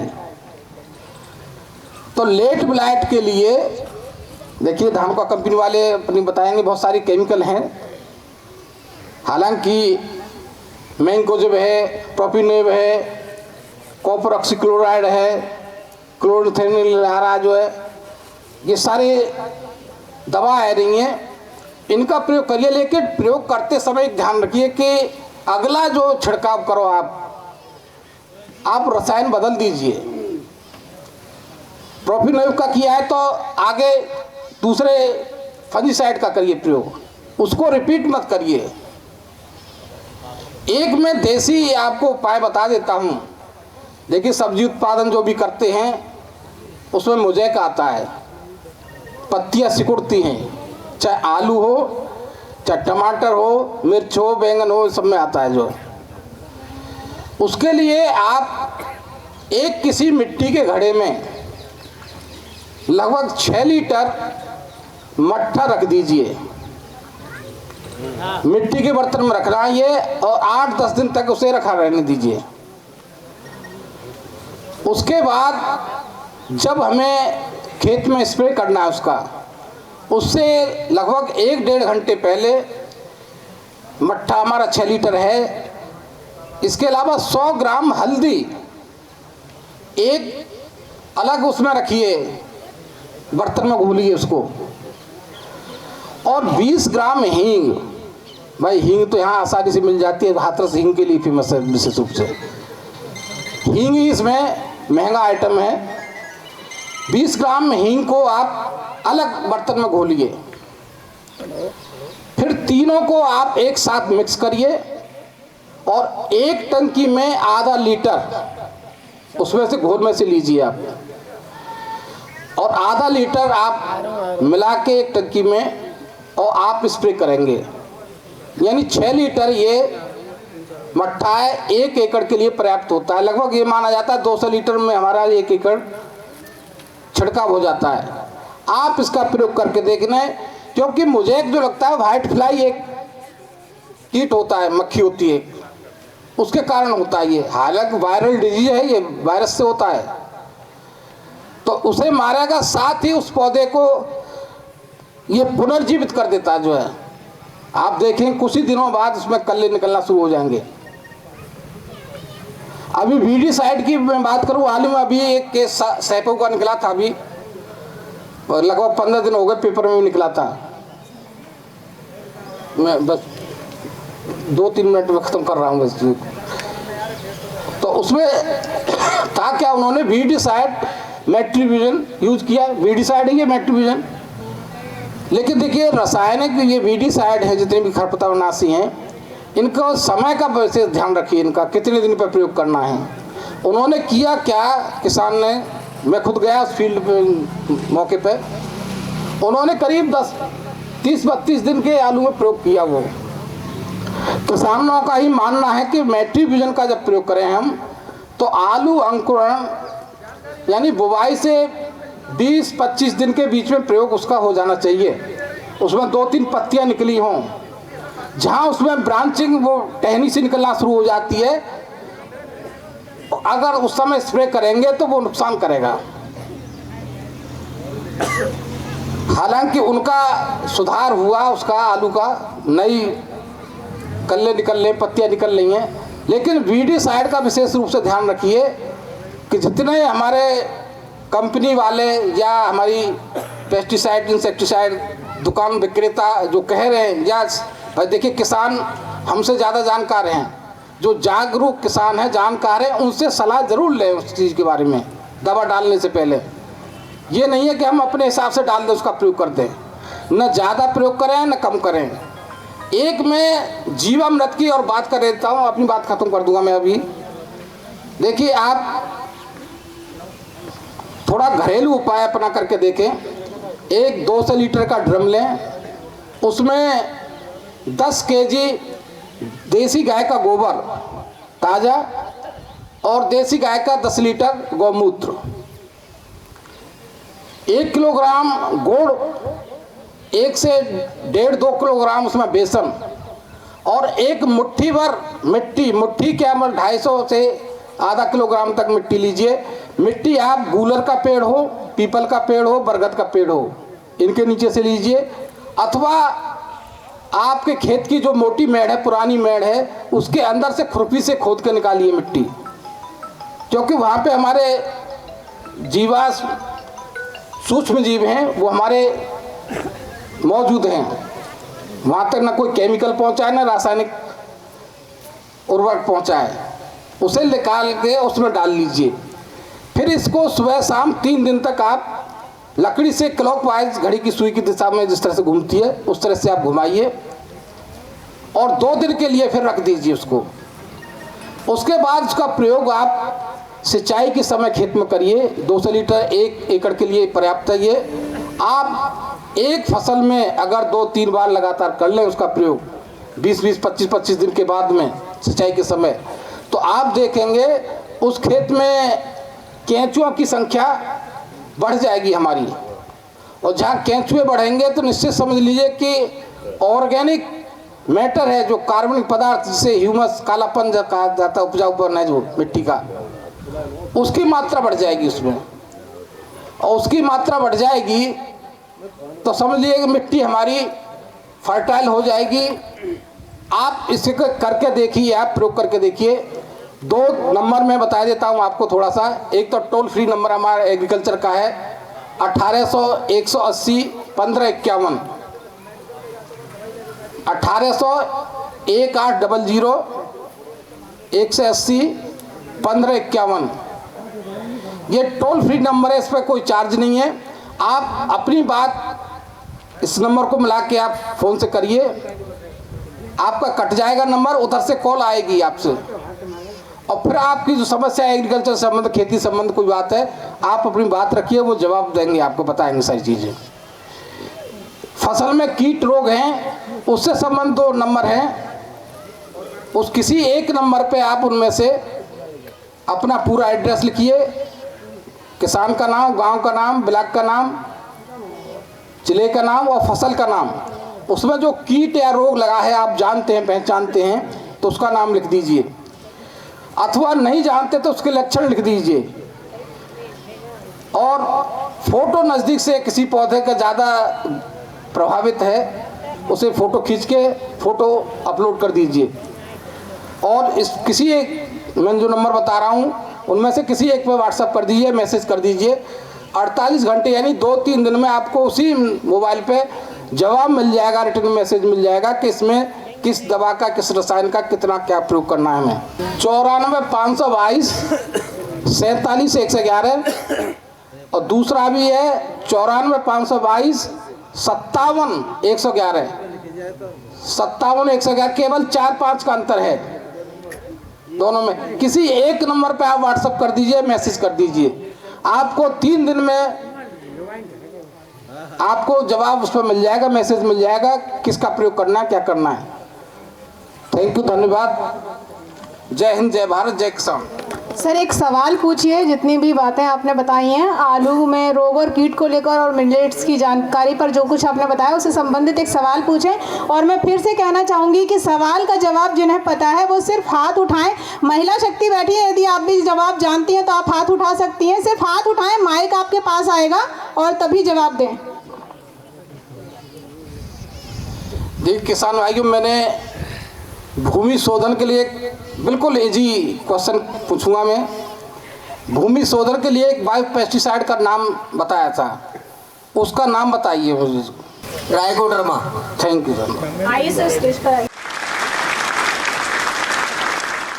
है ASM धानुका एग्रीटेक लिमिटेड से। सर प्लीज स्टेज पर आएं और एग्रोकेमिकल्स और फर्टिलाइजर्स के बारे में, जो भी पेस्टिसाइड्स हैं उनके बारे में जानकारी हमारे किसान दोस्तों को दें। मैं ब्रजेश सारस्वत आप सभी का धानुका एग्रीटेक लिमिटेड की तरफ से बहुत बहुत स्वागत करता हूं और ग्रीन टीवी का बहुत बहुत धन्यवाद करता हूं। मैं हमारे यहाँ पे खेती के अधिकारी आए हुए हैं, तो SDO मैडम हैं विभाती चतुर्वेदी जी, मैं उनको प्रणाम करता हूं। धानुका एग्रीटेक लिमिटेड की तरफ से बहुत बहुत स्वागत करता हूं। राम लखन जी, उनका भी स्वागत करता हूं। RK सिंह और संतोष शर्मा जी बड़ी अच्छी जानकारी दे के गए हैं अभी आप सभी को। आज हम आलू के प्रबंधन पे बात तो करेंगे, लेकिन उससे पहले मैं अपने किसानों की बात करूंगा, क्योंकि मैं भी किसान का बेटा हूं। तो खेती की बात करने से पहले मैं किसान की बात करूंगा। किसान की बात करूं तो किसान भाइयों, किसान की बात हमारे जो श्री लाल बहादुर शास्त्री जी प्रधानमंत्री हुए थे सन 1965 में, उन्होंने एक नारा दिया था, आप सभी को याद होगा, जय जवान, जोर से बोलो, जय जवान जय किसान। ये नारा देने का उनका उद्देश्य ये था कि हमारे जो जवान हैं पूरे देश को सुरक्षित करते हैं, आतंकवादियों से लड़ते हैं, दिन हो रात हो, आंधी हो, तूफान हो, गर्मी हो, ठंडी हो, विभिन्न परिस्थितियों में अपना ईमानदारी के साथ में अपना योगदान देते हैं और हम खुले आसमान के नीचे बैठ पाते हैं। उसी श्रृंखला में हमारे किसान भी पूरी लगन के साथ फसलें उगाते हैं, अन्न उगाते हैं और पूरे देश का पालन पोषण करते हैं। अभी आपने पिछले 2 सालों में देखा होगा कि जब कोरोना काल आया था तो सारी जगह जो है बंद हो गया था, पूरा भारत, पूरी दुनिया बंद थी, अपने अपने घरों में कैद हो गए थे। हवाई जहाज, ट्रेन, फैक्ट्रियां सब बंद हो गई थी और उस टाइम भी हमारे किसान पूरी ईमानदारी के साथ अपने खेतों में काम कर रहे थे। आप सभी जानते हैं कि शायद किसान भी काम नहीं करता तो जितने कोरोना काल से नुकसान हमारा हुआ, कई गुना ज़्यादा नुकसान भूखे पेट रह के हो सकता था। तो केवल अन्नदाता कहने से काम नहीं बनता। हे किसान, तुझे पूरे देश का प्रणाम तो बनता है। आप सभी को पूरे देश का प्रणाम, इंडिया का प्रणाम। तो मैं जो है आपका ध्यान चाहूँगा, ध्यान से सुनेंगे। मैडम तो इनाम दे ही रही हैं, लेकिन मैं भी कुछ प्रश्न आपसे पूछूंगा। प्रश्न पूछने का मतलब आपसे आपका टेस्ट नहीं है, वो मेरा ही टेस्ट है कि मैंने आपको कितने अच्छे तरीके से बताया है। तो मैं भी कुछ अलग से आपको गिफ्ट दे के जाऊँगा इसी मंच पर। और जो है प्रधान जी हमारे यहाँ हैं और उन्होंने बहुत अच्छा आयोजन किया है, उनका बहुत बहुत स्वागत करता हूँ मैं। तो एक मेरी कंपनी की तरफ से, धानुका एग्रीटेक लिमिटेड की तरफ से छोटा सा एक वीडियो है जिसमें हमने अपने किसानों के लिए अपनी भावनाओं को प्रयोया है। आप सभी उसे ध्यान से सुनेंगे।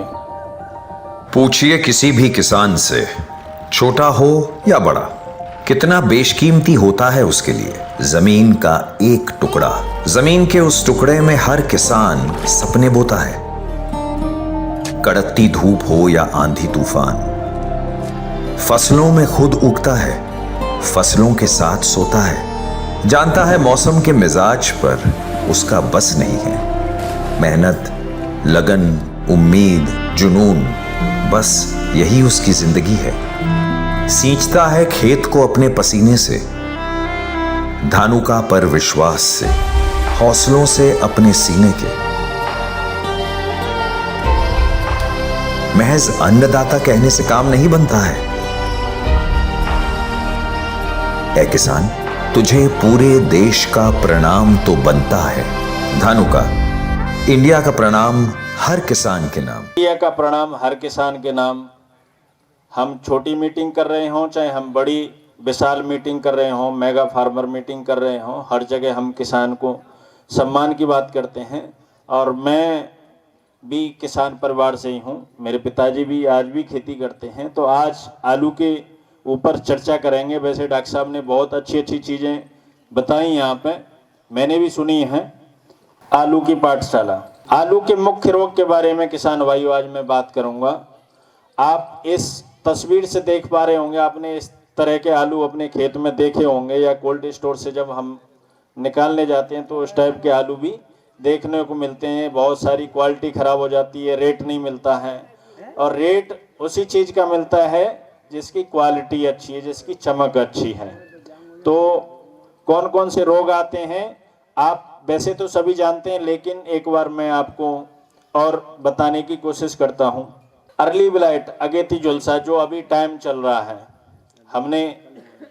हमारी टीम और हम लोग खेतों में जाते रहते हैं। आप पत्तियों पे जो काले काले निशान भूरे कलर के आप देख रहे हो, अर्ली ब्लाइट, अल्टरनेरिया सोनेलाई, ये एक फफूंद के कारण होती है ये बीमारी।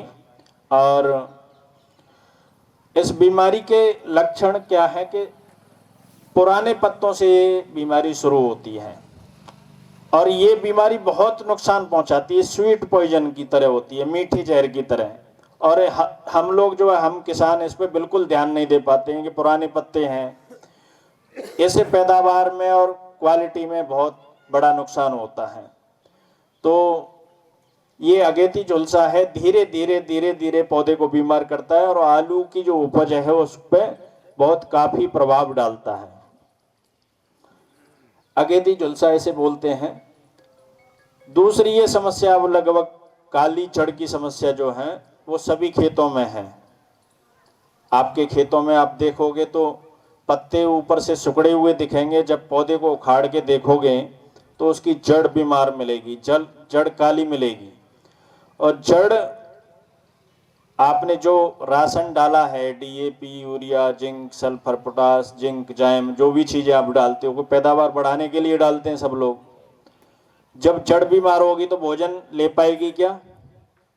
पौधा भोजन नहीं ले पाएगा, और पौधा भोजन नहीं लेगा तो आलूओं की जो संख्या है, नंबर ऑफ ट्यूबर कम हो जाते हैं, तो उससे पैदावार में बहुत बड़ा नुकसान होता है। तो ये काली जड़ की समस्या क्या है? ये फफूंदी की समस्या नहीं है। हम लेके आते हैं दवाइयाँ फफूंदी नाशक, लेकिन जहाँ काली जड़ की समस्या है आलू के अंदर, वहाँ फ़ायदा नहीं मिलता है। फिर हम कहते हैं दवाई ने काम नहीं किया, लेकिन ये फफूंद की समस्या है ही नहीं। समस्याएं तीन तरह की हैं। एक तो फफूंद की समस्या, आप जिसके बारे में अभी बात कर रहे थे। दूसरा है बैक्टीरिया की समस्या, बैक्टीरियल डिजीज, जीवाणु जनित रोग। और तीसरी समस्या है वायरस की। लेकिन वायरस को हम खत्म नहीं कर सकते, फैलने से रोक सकते हैं, तो उसके बारे में भी बात करेंगे।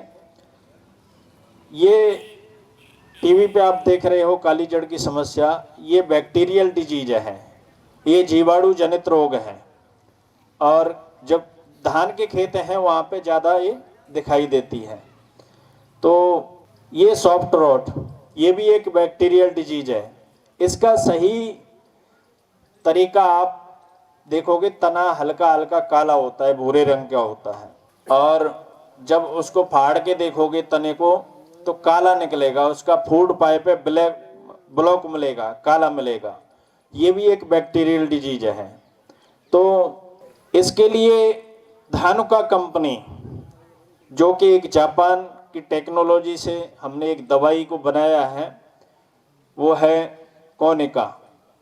कोनिका के बहुत सारे फायदे हैं, मैं अब आपको बताऊंगा, क्योंकि ये फंजीसाइड भी है, फफूंद के रोगों को भी कंट्रोल करता है, और साथ साथ काली जड़ की समस्या जो है बैक्टीरियल डिजीज, सॉफ्ट रोट की जो समस्या है, जो तना काला पड़ रहा है, उसका अंदर फाड़ के देखोगे तो काला तना निकलेगा।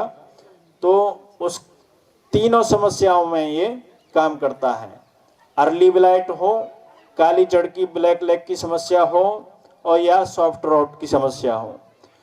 और ये कोई ऐसा प्रोडक्ट नहीं है कि जिसकी कोई क्वालिटी नहीं, ये जापान की टेक्नोलॉजी से बनाया गया है। आप सभी जानते हैं कि जापान की टेक्नोलॉजी जो है भारत के अंदर बहुत अच्छी मानी जाती है, विश्व के अंदर बहुत अच्छी मानी जाती है। तो इसके अंदर फंजीसाइड भी है और बैक्टीरिया साइड भी है। अर्ली ब्लाइट और ये सॉफ्ट रोट, ब्लैक लेग, ये समस्या आपके खेत में है तो 300 ग्राम प्रति एकड़ के हिसाब से आप डाल सकते हैं। ये वर्ल्ड क्लास जापानी फफूंदीनाशक और बैक्टीरिया साइड है, दोनों पहली बार हमारी कंपनी ने भारत में से दिया है। तो इसके अंदर कॉपर होने की वजह से, जैसे डॉक्टर साहब बता रहे थे, कॉपर का प्रयोग कर सकते हैं। कॉपर होने की वजह से पौधे का एक जो कॉपर है वो भोजन का भी काम करता है, न्यूट्रिएंट का भी काम करता है। तो जैसे ही इसका आप स्प्रे करते हैं तो पौधे के ऊपर चमक भी आ जाती है और बीमारी को वहीं की वहीं कंट्रोल कर लेता है। 300 ग्राम प्रति एकड़ के हिसाब से 150 से 200 लीटर पानी में आप प्रयोग करते हैं तो अर्ली ब्लाइट की समस्या, सॉफ्ट रोट की समस्या और काली जड़ की समस्या ये खत्म हो जाएगी। ये खेत तो आपने देखे होंगे 3-4 साल पहले एक बार, ये 3-4 साल में एक बार आती है बीमारी। कोई बताएगा ये क्या बीमारी हो सकती है? चुर्री, सही से पहचान लिया, मतलब चुर्री, लेट ब्लाइट, जिसकी डॉक्टर साहब अभी बात कर रहे हैं कि अभी जो मौसम ठंडा हो रहा है, 9 डिग्री तक टेम्परेचर जब चला जाता है तो चुर्री आने की संभावना रहती है, लेट ब्लाइट की संभावना रहती है। उसके क्या लक्षण हैं आप वैसे तो जानते हैं, मैं बता देता हूँ। जो नए पत्ते हैं उनसे ये शुरू होती है, बैंगनी कलर के जो है धब्बे बनना शुरू हो जाते हैं और ये बाद में ऐसे सारे पत्तों पे फैल जाती है। और ये बीमारी जो है फफूंद के कारण होती है। फफूंद कहीं बाहर से नहीं आता, यहीं रहता है इसका एनाकुलम, हवा में रहता है, पौधे में रहता है, मिट्टी में रहता है। जैसे इसको फेवरेबल टेम्परेचर मिलता है वैसे ही ये बीमारी अपना रूप दिखाना शुरू कर देती है, बीमारी फैलना शुरू हो जाती है और तनों पे भी भूरे भूरे कलर के धब्बे आपको देखने को मिलेंगे। ये जब बीमारी ज़्यादा हो जाती है, फाइटोप्थोरा इसका जो है कॉज है, बीमारी का नाम है, वो जब ज़्यादा फैल जाती है तो इसका संक्रमण आलू के ऊपर भी आ जाता है। इतना भयंकर इसका प्रभाव होता है। ये फाइटोप्थोरा इन्फेस्टेंस का एक जीवन चक्र है। पहले शुरुआत होता है स्पोरेंजियम, फिर जूस्पोर, ये इसका जीवन चक्र है, सिस्ट बनता है और इन्फेक्शन पैग में जाके हमें किसान लोगों को पता चलता है। तो अब बिल्कुल घबराने की ज़रूरत नहीं है। जब ऐसा प्रोडक्ट धानुका कंपनी ने दे दिया है और हमने हजारों जगहों पे इसका ट्रायल करके देखे हैं, वीडियो टेस्टिमोनियल बनाए हैं किसानों के साथ मिलके। और ये बीमारी तब आती है लेट ब्लाइट की जब आलू के कंद तो बन जाते हैं लेकिन मोटा हो रहा होता है आलू। आलू जब मोटा होता है तब ये बीमारी आती है। 9 डिग्री डॉक्टर साहब जैसे बता रहे थे अभी, 9 डिग्री टेम्परेचर होता है उस टाइम इसका आने की संभावना रहती है। मिट्टी जनित रोग है, वायुमंडल में भी रहता है और जैसे इसको टेम्परेचर मिलता है सही वैसे ही ये अपना रूप दिखाना शुरू कर देता है।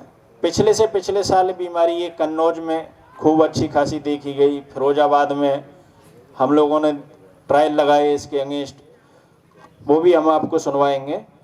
उसके लिए धानुका कंपनी ने, निशान केमिकल जापान की एक कंपनी है जो कि रिसर्च कंपनी है, दवाइयों की रिसर्च करती है, खोज करती है, उसने प्रोडक्ट दिया है किरारी। किरारी एक ऐसा प्रोडक्ट है कि जहां बीमारी आई हुई है लेट ब्लाइट, वहीं की वहीं उसकी जो फंगस है, उसका जो फफूंद है, उसकी श्वसन प्रक्रिया को रोक देता है, सांस लेने को रोक देता है, तो वहीं की वहीं बीमारी कंट्रोल हो जाती है। और पहले आप डाल देते हो इसको खेत के अंदर, तो इसका जो प्रभाव इतना अच्छा है कि क्लोरोफिल की मात्रा, जो हरेपन की मात्रा है, वो पत्तों के अंदर बढ़ा देता है, जिससे प्रकाश संश्लेषण की प्रक्रिया बढ़ जाती है और आलू का उत्पादन भी बढ़ता है। तो बीमारी को पहले आने से डाल दोगे आप, तो बीमारी का ये बीमारी से बचाने के लिए सुरक्षा कवच का भी काम करता है। और ये रिसर्च प्रोडक्ट है। 200 ml प्रति एकड़ आपने प्रयोग करना है।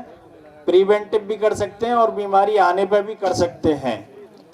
आप एक एकड़, 2 एकड़, जितने खेत में आपने यूज करना है आप वो कर सकते हैं, देख सकते हैं इसके रिजल्ट। और एक मुख्य विशेषता है इस प्रोडक्ट की, किरारी की, ये है कि जब बीमारी आती है तो ये आलू को फूलने से नहीं रोकता, जबकि अन्य दवाइयाँ डालते हैं हम लोग, आप लोग जानते हैं उन दवाइयों के नाम, तो वो ग्रोथ को रोक देती है, आलू को फूलने को रोक देती है। लेकिन किरारी ऐसा नहीं करती। किरारी आलू फूलता रहता है और बीमारी को वहीं की वहीं कंट्रोल कर लेती है। और ये एक जापान का प्रोडक्ट है, ये नई दवाई है। और दाम तो ये है कि इसकी आप एक खेत में डाल के देखोगे, बराबर में एक खेत में मत डालो।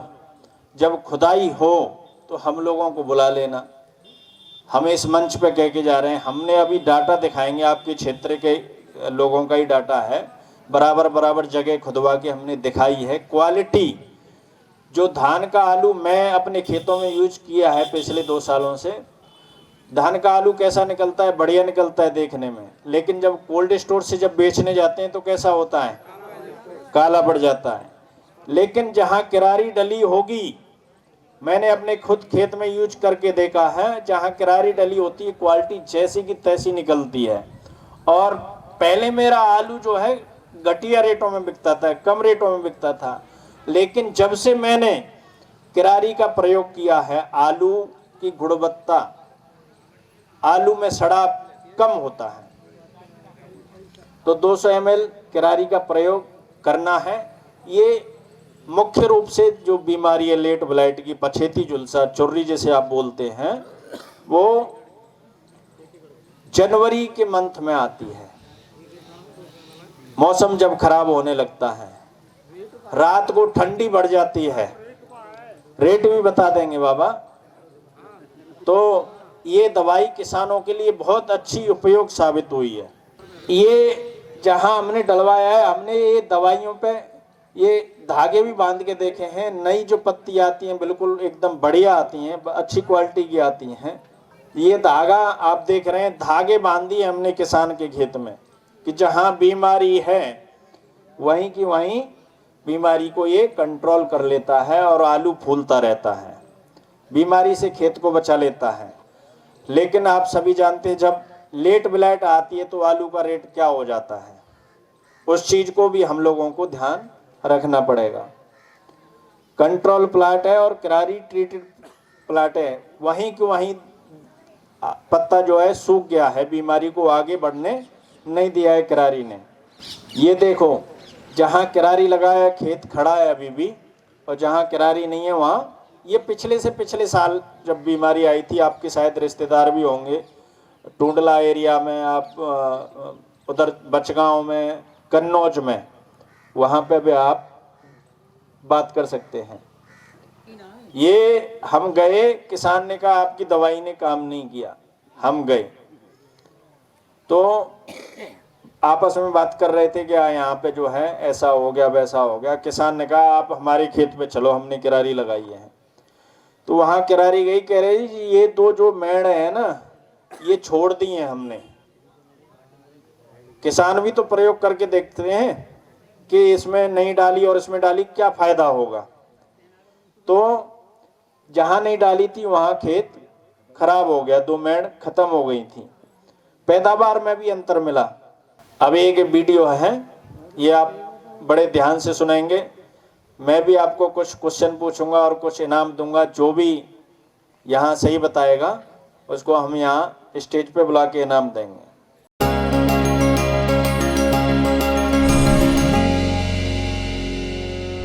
नमस्कार, आज हम गांव कपूरापुर में हैं और हमारे साथ में गांव के अग्रणी किसान डॉक्टर रामपाल सिंह जी हैं। रामपाल सिंह जी ने अपने खेत में आलू के किरारी का प्रयोग किया, तो आइए जानते हैं उनका अनुभव कैसा रहा। डॉक्टर साहब, किरारी डालने से एक तो झुलसा और परपरा जो रोग शुरू हुआ था वो डालने से तुरंत उसमें रुकावट हो गई। किरारी का आपने प्रयोग कब किया? पहला स्प्रे आपने कब किया? पहला स्प्रे मैंने किया था अभी 1 महीना पहले, जब बरसात हुई है अभी 7 तारीख को, तो अभी हमने किया। इसके बाद में फिर 12-13 दिन के बाद फिर किया किरारी। तो आपने 2 राउंड किरारी के लिए? 2 राउंड किए। तो क्या आपको लग रहा था, सिचुएशन कैसी थी और क्या आपको फसल अच्छी है, भरी भरी है, और कोई भी रोग नहीं इस समय। आलू में जो अन्य शिकायतें होती थी पहले चेचक जैसी, अच्छा, उसमें भी सुधार है। क्या बात है। तो जैसे हम देख सकते हैं कि पत्तियां हमें काफी हरी भरी दिख रही है हमारे ये वाले खेत में, जहाँ पे डॉक्टर साहब ने किरारी का स्प्रे किया है। वहीं पे एक बगल में हमारे खेत है अन्य किसान भाई का, जहाँ पे अन्य दवाइयों का प्रयोग हुआ है। तो साफ अंतर हमें हरेपन में नजर आ रहा है, क्योंकि अगर डॉक्टर साहब आपको पता है हरापन ज्यादा रहेगा तो भोजन नीचे अच्छा बनेगा, भोजन अच्छा मिलेगा तो प्रोडक्शन अच्छा हुआ प्रोडक्शन। तो आप पूरी तरीके से संतुष्ट हैं? मैं पूरी तरीके से संतुष्ट हूँ। अन्य किसान भाइयों को क्या संदेश देना चाहिए? अन्य किसान भाई पूछते हैं, उनको बताते भी हैं क्या कि मैंने ये किरारी जो डाली है डॉनका कंपनी की, उसको डालिए आप। लेकिन कुछ महंगाई की वजह से, महंगा आइटम है, कुछ लोग नहीं ले पा रहे हैं। तो हम इसीलिए कहते हैं जब हम किरारी का स्प्रे करेंगे तो पछेती झुलसा पे किरारी का प्रहार अवश्य होगा और हमारा खेत जो है वो स्वस्थ रहेगा और आमदनी अच्छी होगी। आपका बहुत बहुत धन्यवाद। धानुका, इंडिया का प्रणाम हर किसान के नाम।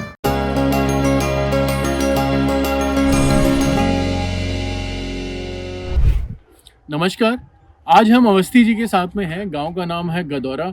अवस्थी जी ने अपने आलू के खेत में किरारी का स्प्रे किया। आइए उनसे जानते हैं उनका अनुभव कैसा रहा। अवस्थी जी बताइए। जी भैया नमस्कार। हमारे तो खेत में झुलसा आ गया था आलू में, पछेती झुलसा। तो सलाह में दी कुछ लोगों ने कि किरारी जो है डाली जाए, उससे झुलसा का प्रकोप जो है रुक जाएगा। क्योंकि झुलसा जैसी फसल होती है, थोड़ा सा मन में बड़ा वो रहता है कि अब तो ये चली जाएगी। किरारी हमने डाली, तो किरारी डालने से जो झुलसा रोग था वो उस रोग की भी रोकथाम हुई, और जो प्लांट्स है पौधा उसकी वृद्धि बहुत अच्छी देखने को मिली। मतलब उसमें बढ़वार हुई। हाँ, बहुत अच्छा सा नए किले आने जो है, जैसे और कोई दवा जैसे अक्रोड वगैरह डालते हैं ना, तो वो जो है पौधे की बढ़वार रोक देती है। तो हरापन आपको नजर आया? बहुत अच्छी सी बेल, मतलब खेत भी अच्छा सा देखने लायक हो और रोग भी रुक गया था। कितने दिन का आपको लगा कि नियंत्रण मिला आपको? लगभग 10 दिन तक नियंत्रण रहा। उसके बाद फिर वो बरसात, मौसम हाँ बिगड़ गया, बरसात हुई, तो उसके बाद में फिर वो जो है रोग दोबारा उभर के आ गया। क्या? अच्छा। तो फिर हमने डाली, फिर किरारी डाली। अच्छा। तो फिर भी डालने से फिर भी रोग में कंट्रोल मिला। तो बाकी जितने और हमारे आलू के किसान आपको देख रहे हैं उनको आप क्या संदेश देना चाहते हैं? हमारी समझ में तो ये आता है कि पछेती झुलसा के लिए किरारी से अच्छी तो और कोई दवा है नहीं। क्योंकि और जो दवाएं हैं हो सकता है अगर उनसे रोग में रोकथाम हो जाए, लेकिन उससे प्लांट की जो है वृद्धि रुक जाती है। तो हमारी समझ में इससे पौध की बढ़वार भी होती है और रोग की रोकथाम भी वहीं रुक जाता है। तो सबको कहेंगे ये अच्छा सा आपके कंपनी का ये वो है, कुछ भी कह सकते हैं उसको, एक हथियार है। हाँ, हथियार है जो हमारे बहुत अच्छा सा काम करते हैं, बहुत अच्छा सा काम करता है। हम आशा करेंगे कि आपको अधिक उत्पादन, गुणवत्ता वाला और आमदनी अधिक हो, यही हमारी आशा है। बहुत बहुत धन्यवाद। धानुका, इंडिया का प्रणाम हर किसान के नाम। किरारी 200 ml प्रति एकड़। आप बीमारी आने से पहले आप डालते हैं तो निश्चित रूप से आपको लाभ होगा, ये मेरा दावा है। अभी बात करेंगे कि ये मैं थोड़ा सा डाटा दिखा देता हूँ, मैंने ये एक्सेल में बनाया हुआ है। किसी का 18% बढ़ा है यील्ड, किसी का 12, किसी का 9, ऐसे यील्ड में भी जो है ये किसानों के नाम हैं, नंबर हैं, सब चीज़ हैं इसमें। हाथरस के भी हैं, अलीगढ़ के भी हैं, और सारी जगह के हमने थोड़ा थोड़ा लिया है। वैसे तो बहुत बड़ा डाटा था हमारे पास में।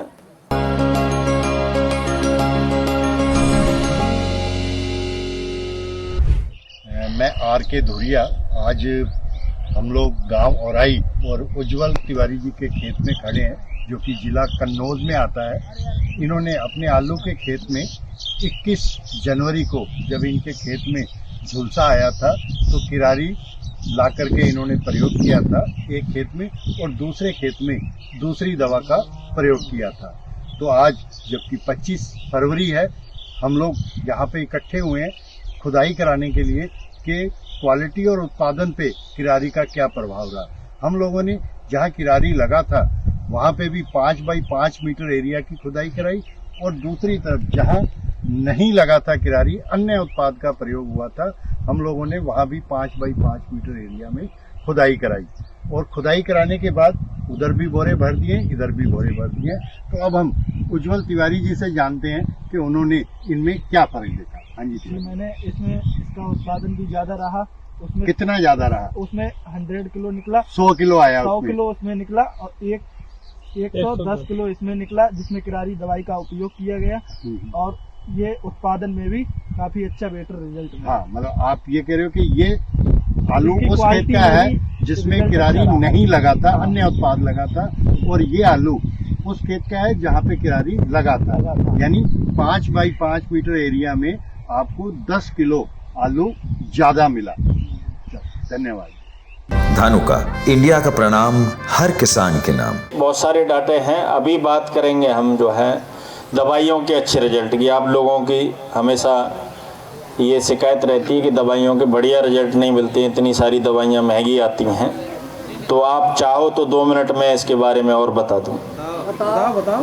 तो दवाइयों के अच्छे रिजल्ट के कारण बहुत सारे होते हैं, लेकिन एक मुख्य कारण मैं बताऊं आपको कि दवाई जब स्प्रे करते हैं तो प्रचुर मात्रा में पानी का प्रयोग करें। एक तो पानी में कंजूसी ना करें।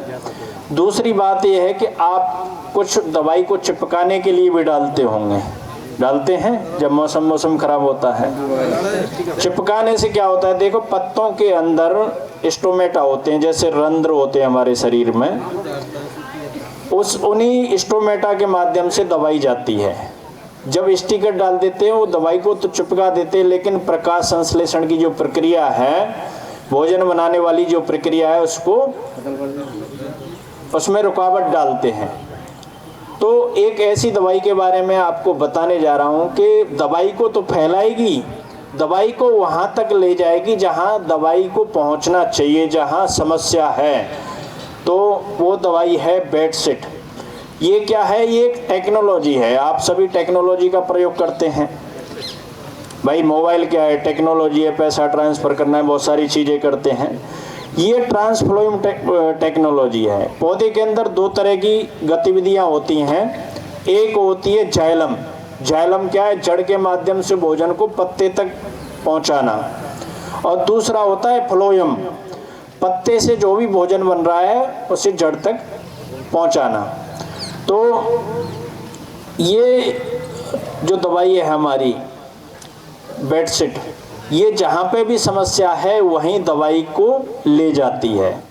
दूसरा काम इसका ये है कि जो दवाई की गंध है उससे क्या होता है, कई कीड़े उसके एंटीना होते हैं, मूछें होती हैं, उसे सूंघ के जो है स्मेल से छुप जाते हैं, और बाद में जब दवाई का असर ख़त्म होता है तो बाहर निकलते हैं। तो दूसरा कारण ये है। तीसरा कारण इसका यह है कि पत्ते के ऊपर आपने स्प्रे किया और बीमारी पत्ते के नीचे भी हो सकती है, तो दवाई वहाँ पहुँचनी चाहिए कि नहीं पहुँचनी चाहिए। तो इसके पत्ते के अंदर एक मोम वाली परत भी होती है जो कि दवाई को दूसरी साइड में जाने से रोकती है, लेकिन बेडशीट ऐसी दवाई है कि पत्ते के दूसरे साइड में भी बीमारी जहाँ लगी हो वहाँ पे दवाई को ले जाने का काम करती है।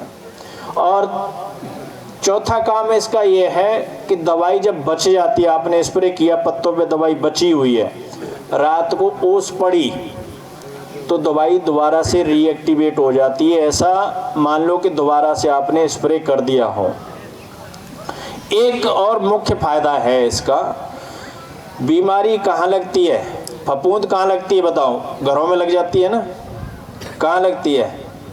जहाँ नमी ज़्यादा होती है, क्योंकि फफूंद को नमी में से ही भोजन मिलता है, ऑक्सीजन मिलता है, खाने को मिलता है। जहाँ बेडशीट डलेगी वो पत्ते के ऊपर जो नमी है उसे सुखा देगी, तो फफूंद को खाने को मिलेगा क्या? नहीं मिलेगा। ऊपर से दवाई भी काम कर रही है और पत्ते को सुखा भी दिया, नमी नहीं मिलेगी, तो बेडशीट के रिजल्ट अच्छे आते हैं। 1 ml 1 लीटर पानी में आपने इसे मिला के स्प्रे करोगे तो आपको बहुत ही बढ़िया रिजल्ट मिलेंगे। एक सादा सा मैं आपको बता दूं कि आप घास मारने वाली दवाई करते हैं, बहुत सारी करते होंगे। एक टंकी में आपने 15 लीटर की टंकी है तो एक टंकी में आपने बेडशीट डालना है 15 ml, दूसरी टंकी में बेडशीट नहीं डालना है। आपकी घास मारने वाली दवाई कर रहे हो तो वहाँ घास जल्दी मरेगी और जल्दी उगेगी नहीं, रिजल्ट ज़्यादा देर तक भी रखती है। कीड़े वाली दवाई कर रहे हो तो कीड़ा जल्दी मरेगा, ख़त्म होगा और फसल को जल्दी से नुकसान होने से बचाया जा सकता है। और ऐसे ही मैंने फफूंद के बारे में आपको बताया। किसी भी दवाई, आप कोई भी दवाई फसल के ऊपर स्प्रे कर रहे हो तो 1 ml बेडशीट 1 लीटर पानी में प्रयोग कर सकते हैं। तो मेरी तरफ से इतना ही था। आप सभी का एक बार पुनः बहुत बहुत स्वागत करता हूं। ग्रीन टीवी ने ये आयोजन किया है, प्रधान जी ने इसमें बहुत सहयोग दिया है, मैं उनका भी बहुत बहुत धन्यवाद करता हूं। किस प्रोडक्ट को कार्य क्षमता बढ़ाने के रूप में जाना जाता है, जिसका बाद में मैंने जिक्र किया है। मात्रा 1 लीटर में 1 ml डालनी है। हाँ, 1 लीटर में 1 ml डालनी है। मैंने तो आ जाओ, अब तो खुश हो गए। एक और क्वेश्चन है जो बाबा बड़े उतावले हो रहे थे। हैं? बताओ बताओ, अभी पूछेंगे।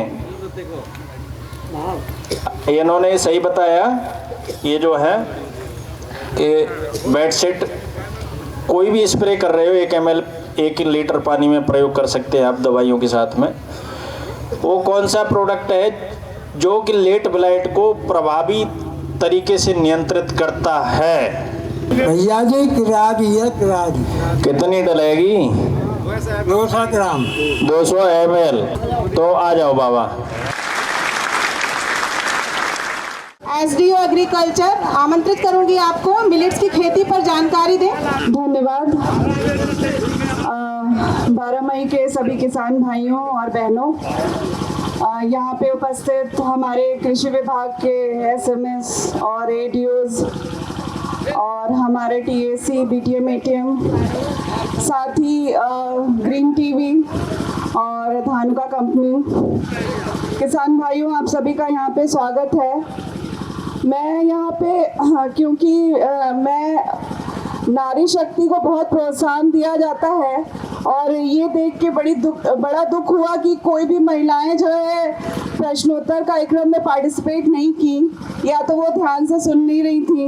मुझे खुशी होती कि किसी भी महिला को भी यहाँ पे, महिला किसान जितनी हैं उसमें से भी किसी को पुरस्कार दिया जाता। मैं अपना परिचय दे दूं। मैं यहाँ पे कृषि विभाग में उप संभागीय कृषि प्रसार अधिकारी सादाबाद के पद पे कार्य कर रही हूँ।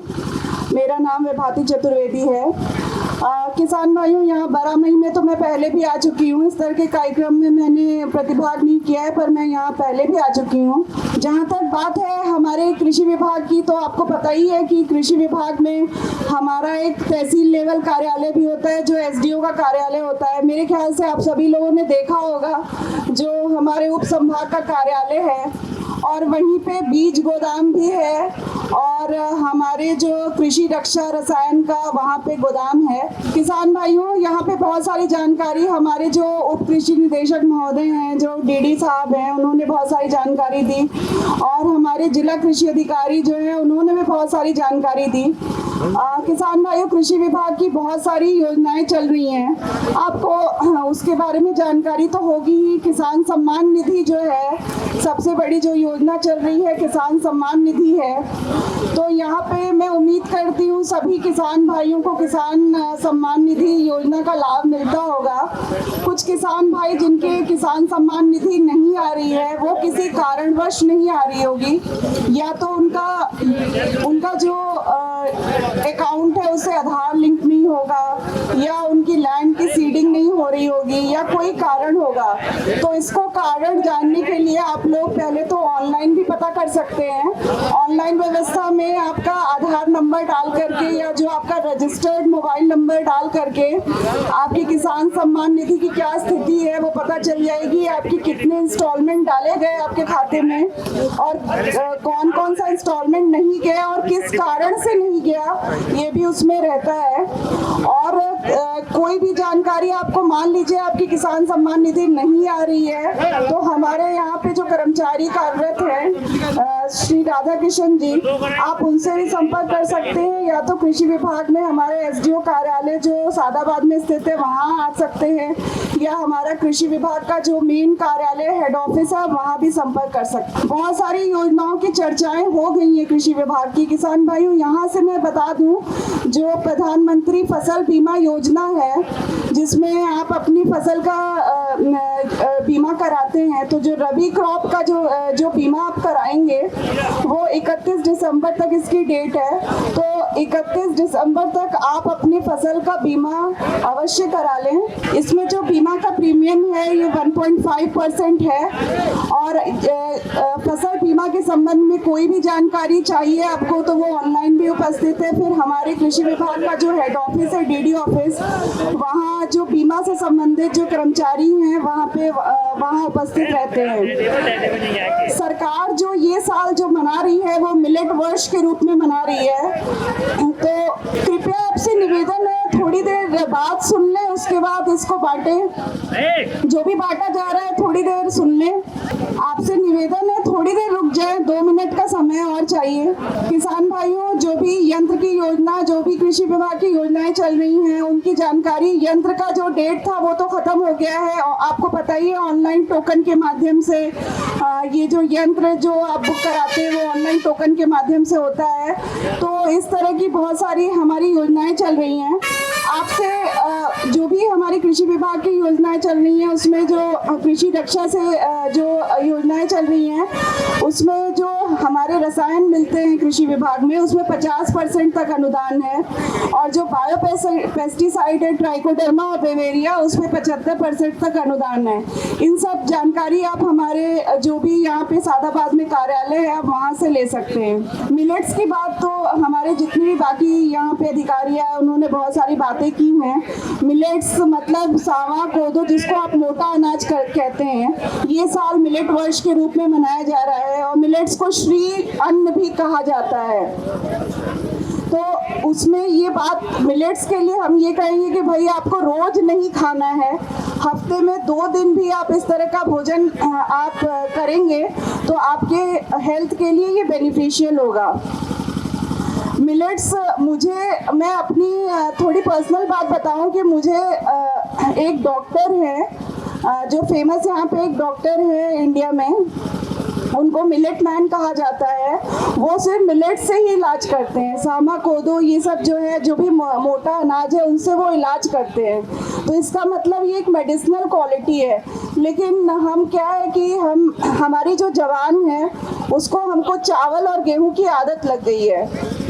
जैसे मैं आपको बता दूं कि ये गेहूं का एरिया है तो यहाँ पे गेहूं ज़्यादा उपजाया जाता है और ज़्यादा खाया जाता है। लेकिन अगर आप साउथ में चले जाएंगे तो साउथ में यहाँ बहुत सारे लोग होंगे जो साउथ गए हैं तो उनको कभी भी रोटी खाने को वहाँ मिलता ही नहीं है, वहाँ वो चावल ही इस्तेमाल करते हैं। तो ग्लूटेन से एलर्जी का वहाँ सवाल ही नहीं है। वो ग्लूटेन से एलर्जी, क्योंकि ग्लूटेन हमारे सिर्फ गेहूं में होता है, चावल में ग्लूटेन नहीं होता है। तो जब साउथ में जाते हैं तो वो रोटी खाते ही नहीं, वो चावल का प्रयोग ज़्यादा करते हैं और जो थोड़ा बहुत वो मोटे अनाज का भी प्रयोग करते हैं। तो इस तरह से हर एक क्षेत्र के लिए अलग अलग अन्न, कहीं पे कुछ इस्तेमाल होता है, ज़्यादातर गेहूं और धान का ही हमारा क्षेत्र है पूरा देश में। जो ये जो और इसके अलावा जो बाजरा और जौ, जिसको मोटे अनाज में कहते हैं, वो इस्तेमाल होता है। किसान भाइयों, समय काफ़ी हो गया है। इन्हीं शब्दों के साथ आपका बहुत बहुत धन्यवाद। आप इस कार्यक्रम में सम्मिलित हुए और इस कार्यक्रम की शोभा बढ़ाई। आप सभी किसान भाइयों का, ग्रीन टीवी का और धानुका कंपनी का धन्यवाद। आमंत्रित करना चाहूंगी मंच पर रविकांत अग्रवाल जी हैं, पूर्व चेयरमैन नगर पंचायत। आप एक बार आए और दो शब्द कहें किसान संघ, जितना भी यहाँ पर किसान समूह बैठा है, हमारे किसान दोस्त बैठे हैं उनसे। रविकांत अग्रवाल जी, बहुत बहुत स्वागत है आपका मंच पर। आज के कार्यक्रम में उपस्थित सभी किसान भाई, मातृशक्ति, ये जो कार्यक्रम भारत सरकार की तरफ से किया जा रहा है, इसमें सभी हमारे कृषि संबंधित सभी हमारे अधिकारीगण, धानुका की तरफ से और ग्रीन टीवी की तरफ से कार्यक्रम किया जा रहा है। इसमें आप लोगों को आलू से संबंधित, आलू से जो बीमारी है उससे संबंधित सब चीज़ की जानकारी आपको दी गई है, क्योंकि मैं भी आलू से जुड़ा हुआ हूँ और आलू से जुड़ने के बाद कोल्ड स्टोर से भी जुड़ा हुआ हूँ। तो कुछ बीमारी ऐसी जो दिखाई गई हैं, आपने देखा होगा कि आलू में जब कोल्ड स्टोर से आलू निकलता है तो धान के जो आलू निकलते हैं वो काला निकलता है। तो उसके बारे में हमारे धानुका के जो उन्होंने दवा बताई है उसका प्रयोग करें। दूसरा, एक आपने देखा होगा कि आलू कोल्ड से निकलता है तो बीच में से काला निकलता है जब काट के देखते हैं। तो काफ़ी किसान हमसे जिनका ये काला निकलता है वो बताते हैं कोल्ड स्टोर की कमी, जबकि ये आपने देखा होगा ये कमी कोल्ड स्टोर की नहीं होती। तो उस चीज़ की जानकारी इन्होंने दी कि हमारे लिए बड़ी फ़ायदेमंद है। काफ़ी किसान इस बात के लिए लड़ते हैं कि ये कोल्ड स्टोर में काला हो गया, तो इसलिए ये दवा बहुत ज़रूरी है, आप इस दवा को डालें। हमारे जितने यहाँ के प्रशासन के अधिकारी, कृषि से संबंधित जो अधिकारी आए हुए हैं, मैं थोड़ा सा उनसे एक बात को जरूर कहूँगा कि इस चीज़ की जानकारी, जैसे कृषि रक्षा इकाई सादाबाद में कार्यालय है, हमारे किसानों को उस कार्यालय की जानकारी ही नहीं है। पहले कृषि रक्षा इकाई से ही दवा मिलती थी, अब ये लोग बाजार से दवा खरीदते हैं और बाजार वाले जो दुकानदार हैं जो कि खुद उनको ये जानकारी नहीं है कि इस दवा का क्या यूज है, उन्हें तो पूरा थैला भर के दे देना है, इनसे पैसे ले लेना है। तो कृषि रक्षा इकाई पे पहले दवा मिलती थी, किसान वहाँ जाते थे, वहीं से दवा लेते थे, चाहे वो फंगस आ गई हो, ब्लाइट आ गई हो या कोई भी है, और वहाँ कोई दवा नहीं मिलती। दवा वहीं मिलनी चाहिए, बाजार से दवा ना लेके कृषि रक्षा इकाई से ही दवाई ले, और वो दवा जेन्युइन देंगे और जेन्युइन के अलावा रेट भी सही होंगे। और वो जो दवा फालतू देते हैं, आपने देखा होगा कि कभी कभी वो आते हैं कि इससे आपका आलू फूल जाएगा, आपकी पैदावार बढ़ जाएगी, वो सब यूजलेस है। और इतनी दवा डालने के बाद आलू उल्टा खराब होगा, आलू खराब हो जाता है, उसके लिए कोई यहाँ जिम्मेदारी लेने को तैयार नहीं है।